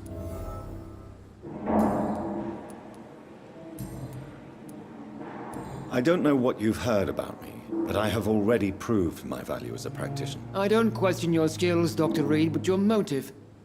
Is it money, fame, or are you truly dedicated? And what exactly is that supposed to mean? I served in the war just like you. But unlike you, I did not use the wounded to play the modern sorcerer. Be careful what you insinuate, Dr. Ackroyd. I only want you to admit you used those men to improve your theories. Knowledge has always been and will remain our main weapon, and it has always come at a price. And personal initiative. It is not a question of initiative, it is a question of integrity. These men and women have put their faith in us, Dr. Reed. It seems you have bad memories of your military service. I refuse to see this industrial slaughter as scientific progress. War only reveals the worst in men. We can at least agree on something, Dr. Ackroyd. Thank you for your time. We'll talk later.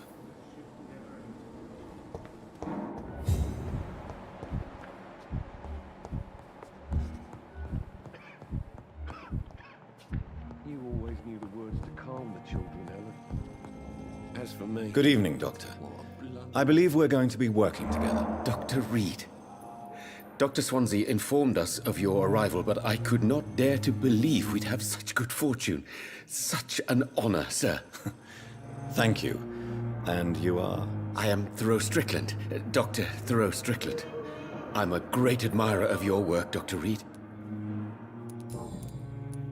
Please, could you tell me something about yourself? I'm a great admirer of your work concerning blood transfusion, Dr. Reed. I run my own experiments. I'm convinced it's the future. What made you choose to be a doctor? I'm not ashamed to admit you and your work have inspired me. I am honored to have the opportunity to work by your side. It's always a pleasure to share scientific and medical knowledge with someone eager to learn. I'll be glad to help you if I can. This epidemic may be the century's most terrible disaster, but I'm convinced that we, as doctors, are the only ones able to defeat it. I based my technique on my mentor's research. He helped me perfect my method. What is yours? I'd rather not talk about it. For now, it's just theories and first approach. My process is purely experimental and unsuccessful. As long as you're cautious and methodical, you may remain empty-handed, but you won't fail. You're not the first one to warn me. but I am convinced knowledge is the main weapon against the ravages of this epidemic. What can you tell me about the Pembroke? Well, it has always been an honor to work with Dr. Swansea. But with your arrival, I can't think of a better opportunity to learn about blood transfusion. You seem quite optimistic. It's a rare and precious attitude in these difficult times. I'm convinced that this epidemic is a test of endurance and dedication for us men of science. Questions remain about our capacity to resolve the situation. True, true. Last summer, during the first wave of the epidemic, I used to joke with Milton about the extra work. We're not smiling now. Do you need help with anything in particular? Well, yes, maybe. I'm waiting for a batch of products I ordered for my personal research, yet my supplier seems to have vanished. Do you want me to play the errand boy for you? Oh no, Dr. Reed.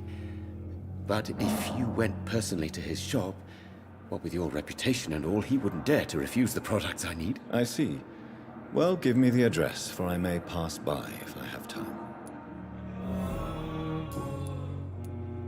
What do you think of Dr. Ackroyd's aversion to modern medical methods? It's a shame he's so narrow-minded. Dr. Swansea taught me that science is about exploring uncharted territory. I'm convinced that's true. With the influenza and all that's going on, you should put your differences aside, don't you think? Why is it so difficult to work together? I believe that if Dr. Ackroyd had been the one to discover the transfusion process, he would be the first to recommend its use. So you believe it's just a question of jealousy and pride? Dr. Ackroyd is as proud as he is blinded by his obsolete concept of medical science. Tell me more about your willingness to experiment with new medical techniques. Harvey Fiddick is a patient suffering from a severe injury that could cripple him if not treated correctly. I'm convinced your blood transfusion technique could help him. What is it you really want? To save him, or to prove your point? Fair question. I want nothing but to save my patient, Dr. Reed. Especially since I know Mr. Fiddick's story. Tell me Mr. Fiddick's story. Our first diagnosis was compromised because Mr. Fiddick lied to us about the real origin of his injury. He first claimed it was an accident. But why would he hide such crucial information from us? Because he is a proud father, ashamed of putting his children at risk because of his own negligence. This personal involvement could also appear to be a lack of impartiality. You must know that a good surgeon must remain neutral. I agree. But that does not excuse Dr. Ackroyd's behavior, a man who did not even take time to converse with his patient. Do you think keeping his distance was a mistake? All I know is that I'm taking care of human beings with desires, hopes, and fears. Not some biological machine comprised of blood, bones, and flesh. Goodbye, Dr. Strickland.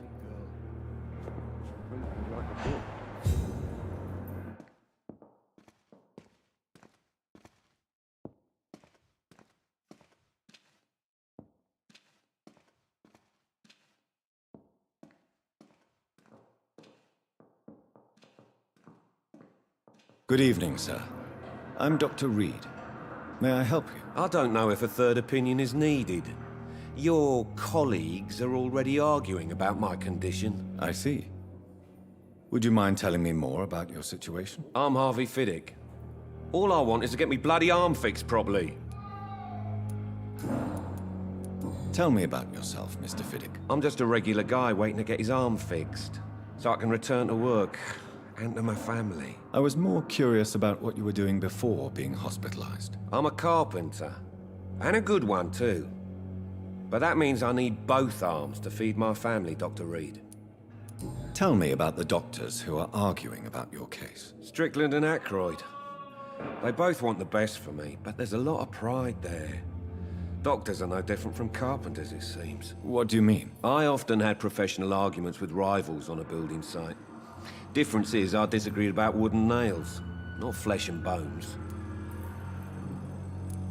Are you satisfied with your treatment here? Well, it's clear that I've chosen a bad time to be injured.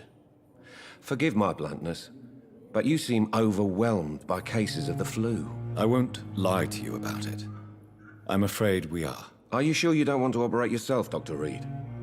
I have the feeling you're very capable. And your colleagues seem to think so too. In other circumstances, you would be right. But for now, I don't think I can take on the responsibility. My apologies. Tell me about your injury, Harvey. Why do you feel so guilty about it? My wife died because of me. And now I may lose everything because I've been careless enough to hurt myself. What an arsehole. How could your job be responsible for your wife's death? I was working a double. She went out to bring me a hot meal and got caught in a German bomb raid. You can't hold yourself responsible for your injury, Mr. Fiddick. Unless you tried to hurt yourself. Of course I didn't hurt myself. But I can't work until my arm is fixed. My children need to eat, Doctor. Tell me more about the death of your wife, Harvey. 1915.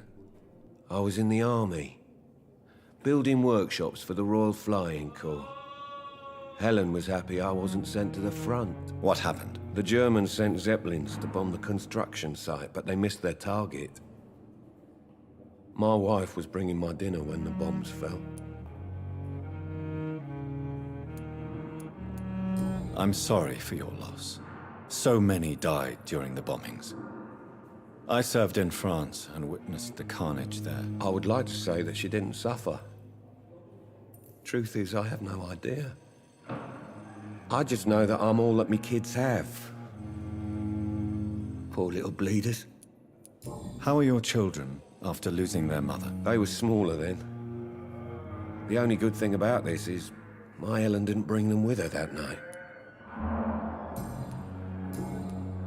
Goodbye for now, Mr. Fiddick. I'll see you later. I will not let you down, my boy.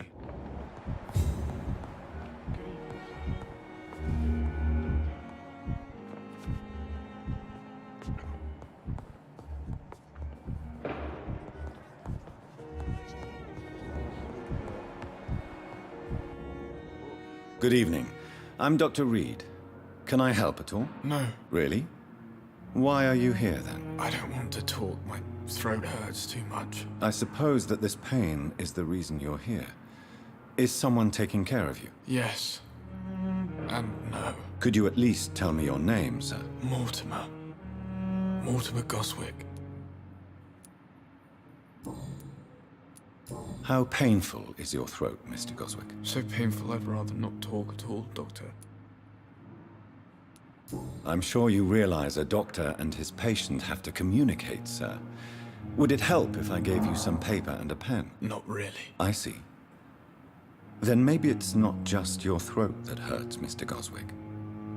Perhaps your sore throat is just the consequence of something more hurtful. Yes, maybe. But I don't want to talk or even write about it now.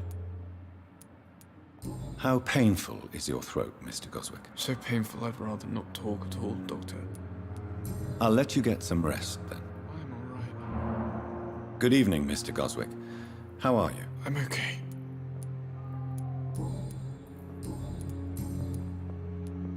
Tell me about yourself, Mr. Goswick. I don't want to talk, Doctor. I have to go now, sir. But don't hesitate to contact me if you need any help. Good evening, sir. Doctor. Good evening, madam. Can I help you? It's my son who needs you, sir. I'm Dr. Jonathan Reed. How can I help your son? I'm Beatrice Goswick, mother of Mortimer Goswick. Could you check on him, please, Dr. Reed? I've heard much of your talents as a physician.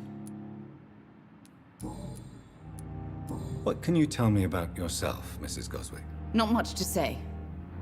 Just take care of my Mortimer and I'll cover all the expenses. That's all that matters. Are you really that rich? Most of the patients here are of a more humble origin, if I may say so. Yes, thanks to my husband. May he rest in peace. I can cover any needed medical expenses. May I ask if you have an occupation, Mrs. Goswick? I'm a teacher by profession. I teach young women who are more ambitious about their futures than their families. What do you think of your reception here? Any complaints? I have had the uttermost reservations about this hospital since we arrived. But we had no other choice, considering the state of emergency. Is there something in particular that's bothering you? Some of the staff were not especially welcoming. I suspect they're not accustomed to dealing with patients of such social standing. Tell me more about your arrival at the Pembroke Hospital. What gave you such a bad first impression? The ambulance driver was quite rude, for a start. And that nurse, Miss Hawkins, seems to have quite a dubious attitude. What do you mean? She managed to secure a bed for my son despite the epidemic. It was a relief, but it wasn't cheap.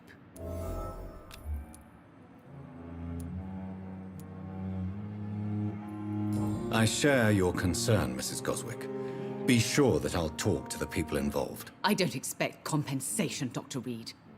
But I'm aware such behavior would not be tolerated in other hospitals. She charged you for a bed? Yes, and I paid without question, considering the urgency of the situation.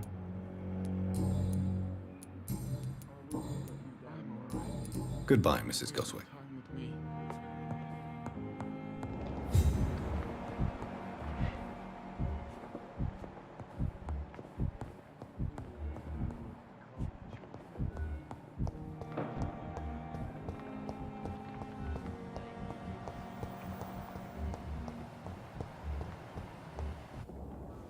Good evening, Nurse Hawkins. Good evening, Dr. Reed.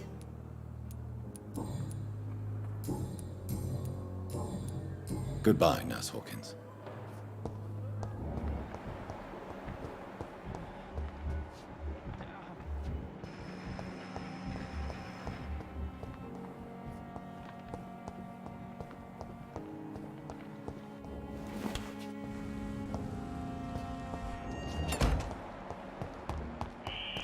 Scowl voices in the garden.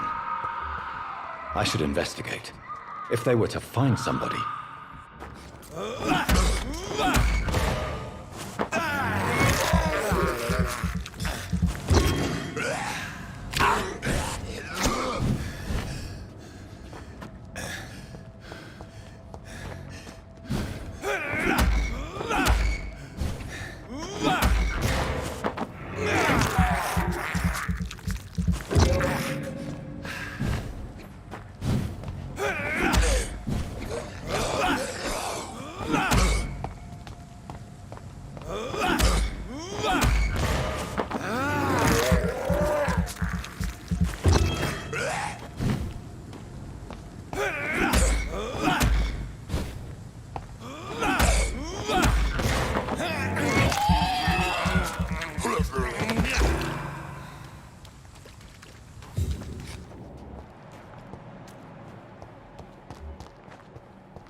So, Mr. Hooks and Nurse Hawkins are an item. Those two have hidden their affections well.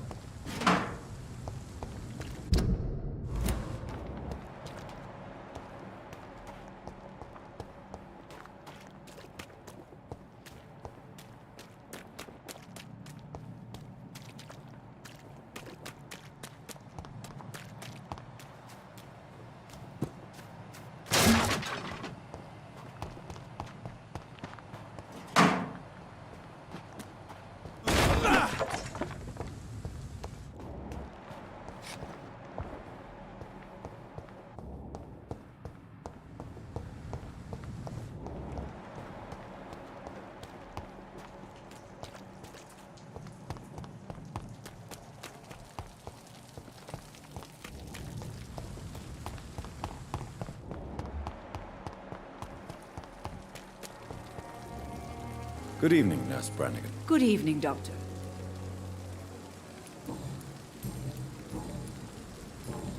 Goodbye, Nurse.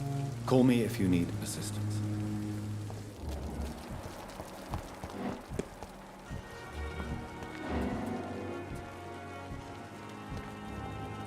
Good evening, Milton. Good evening, Doctor. Still trying to save lives?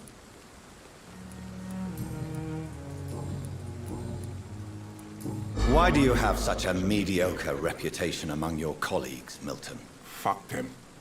Nobody knows the horrors I've seen since working here. This city was sick long before the epidemic, Dr. Reed. I know it's a difficult task, but correct me if I'm wrong. Is this not the job you are paid to do? I've seen babies left to die while their brothers were properly fed. Underage girls and boys sold to all manner of perverts. I'm sorry, I don't know what to say. Yeah, exactly. We lack words. So excuse me if I don't look on the bright side of life. I have some good news, Milton. What? The epidemic's over? I retrieved your wallet, with all the money, and a certain picture. Well, yeah, Pippa Hawkins is my girl. So what? Is it the difference of skin color that bothers you? Not at all, Milton. Good. Please, take this money anyway. To remind you to keep your mouth shut. Not everybody is as broad-minded as you, Dr. Reed.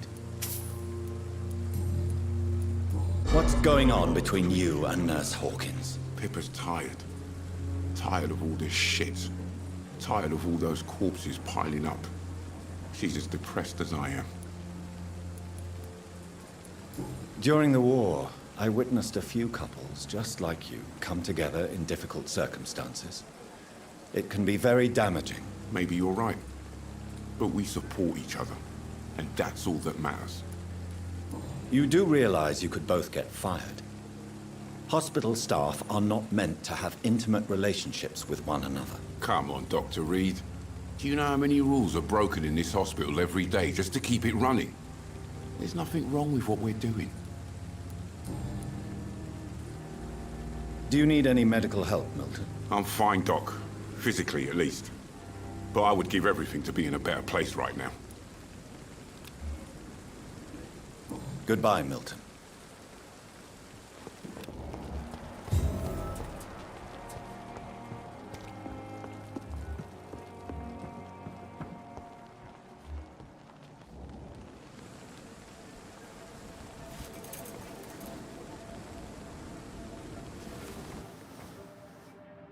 How can I be sure I'll not find your unconscious body in the house again?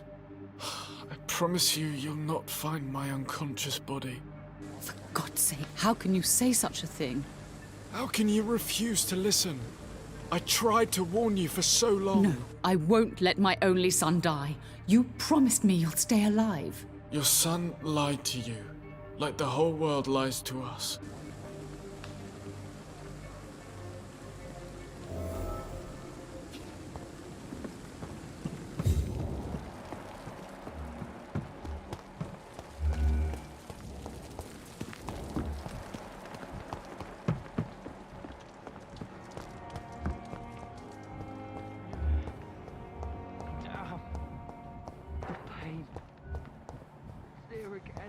It's locked.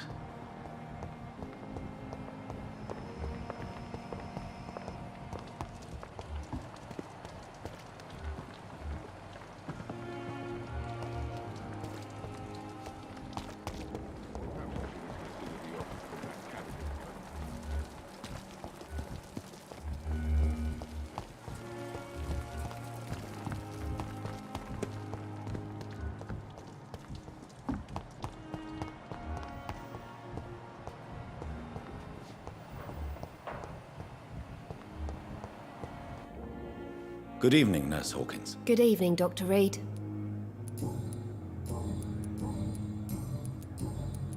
Pepper, I know you're very close to Milton Hooks. Yes, Milton Hooks is my man.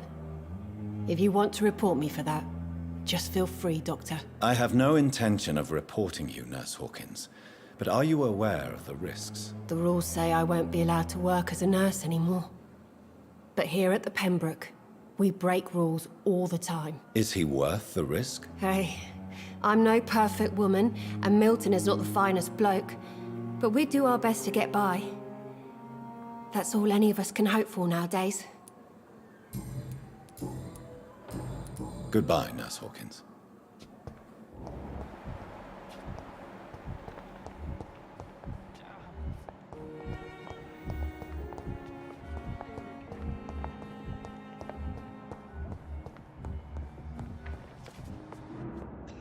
What can I do for you, Doctor? Thank you, Nurse Crane.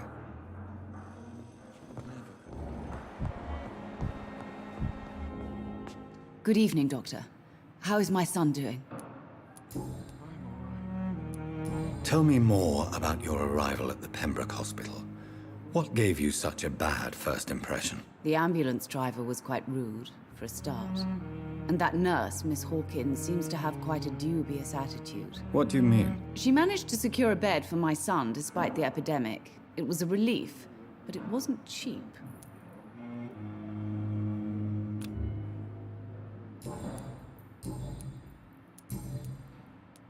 Your son wished to die, Beatrice. Why did you hide such crucial information? Are you not aware suicide is a crime? Mortimer could be thrown in jail. I can't let that happen. I won't. I understand you fear the legal consequences, Mrs. Goswick. But don't you realize your silence significantly affects your son's case? All my son needs is help and comprehension. Not judgment and punishment for what he may or may not have done.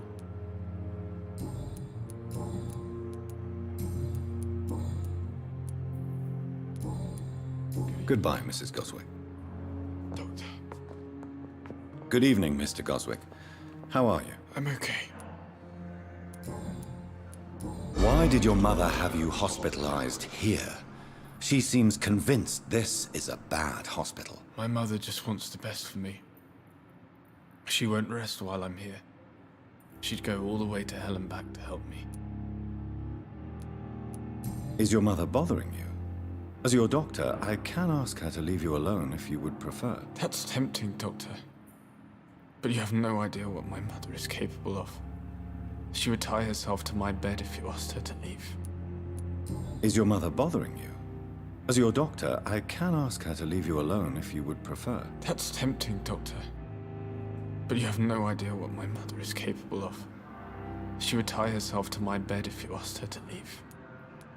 Pembroke Hospital may look unorthodox, but rest assured you're in good hands here. It's not me you have to convince, Dr. Reed. It's my mother. How painful is your throat, Mr. Goswick? So painful I'd rather not talk at all, Doctor.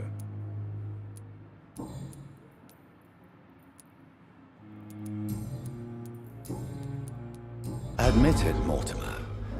Your mother had you hospitalized here because you tried to kill yourself. Yes, it's true. All right, then. This is the first time we've really shared information about your case. Shall we call this progress? Call it what you want, Dr. Reed. You can trust me. I won't report you to the authorities.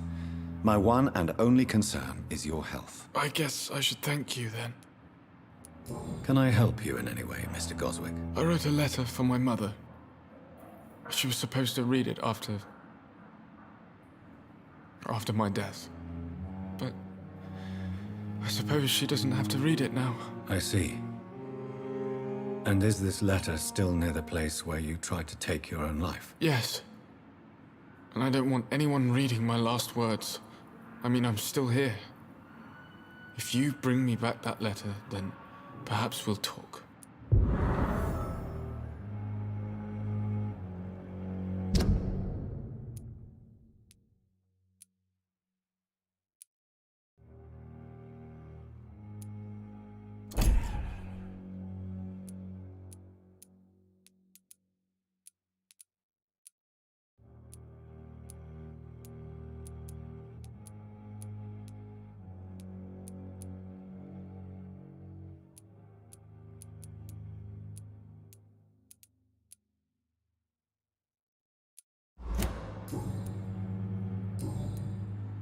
I have to go now, sir.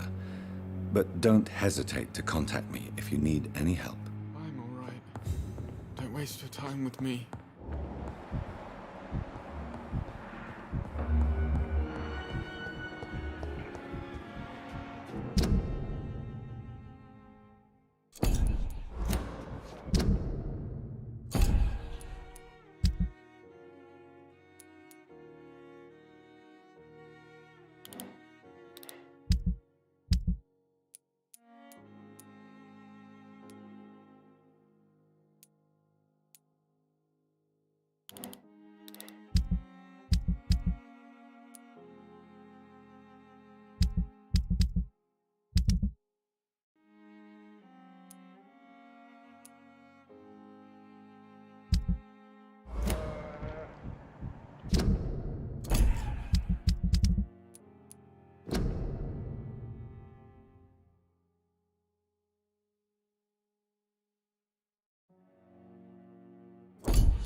Good evening, Miss Howcroft.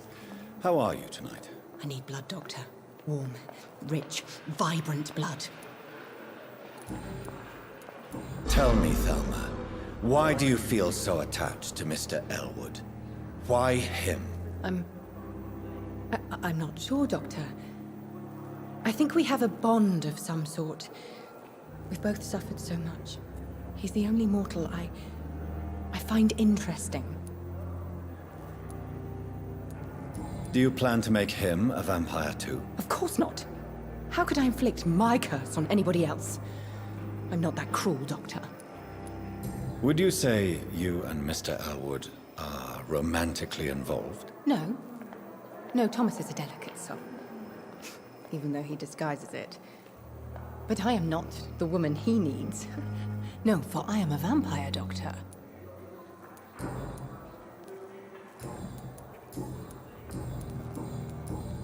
I'll leave you, Mistress of the Dark, to your nocturnal activities.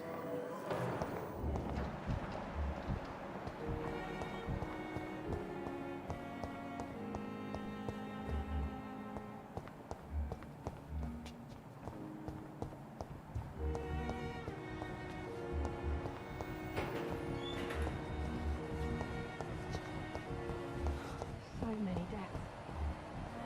Mom and Love. All your secrets to me.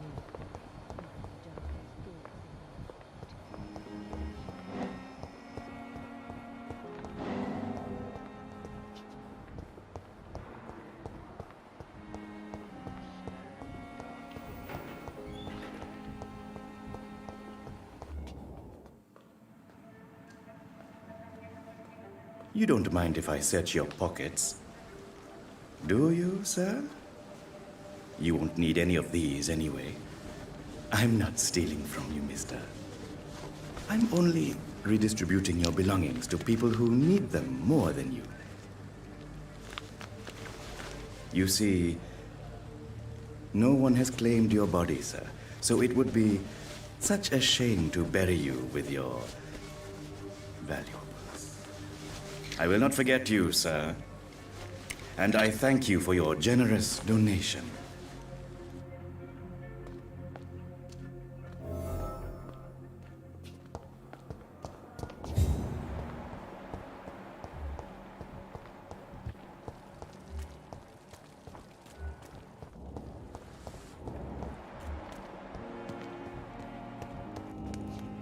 Good evening, Dr. Reed. Such a pleasure to see you again. How dare you steal from the dead, Rakesh? Is that what your pawnbrokers is really about? These people are dead, sir. What they possessed could be useful for the living. And I'm sure they would agree if they could speak. You should show respect for the dead. What about their loved ones who may treasure these items you sell? The bodies I watch over are the unwanted and undesired, sir. I would never deprive anyone of their family artifacts.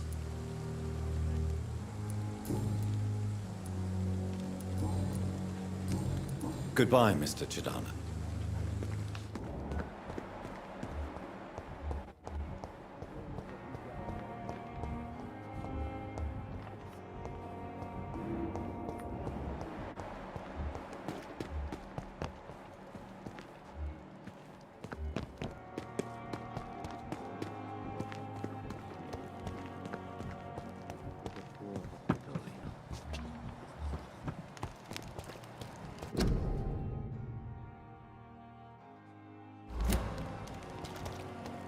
It's locked, all right.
It's locked.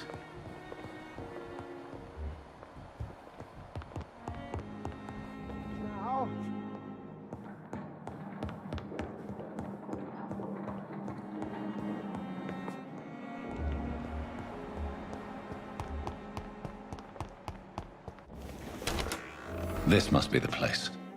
It's definitely away from prying eyes. Relegated to the shadows. A kingdom of my own. At least I won't be sleeping in a coffin.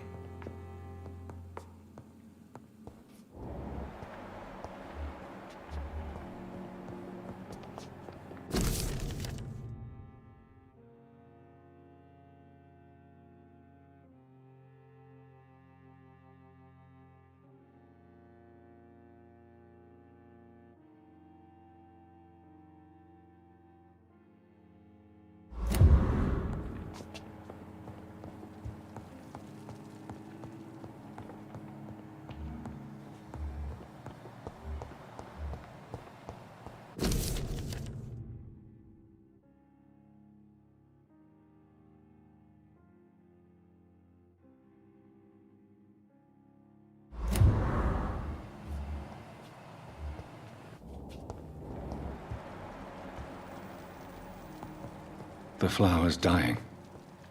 It needs water.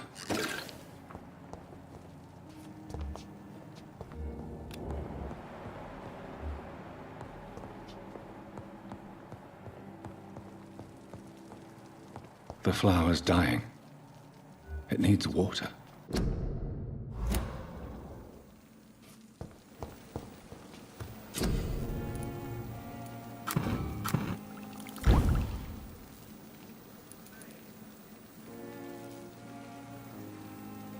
William Bishop's blood is much more unstable than human blood and shows extensive mutation. But this is not what happened to me. I must keep on searching.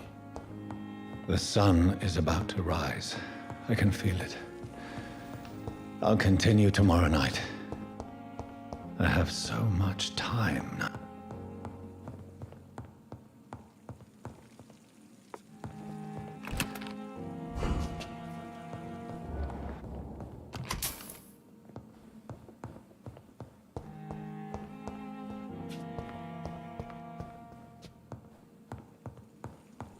The flower's dying.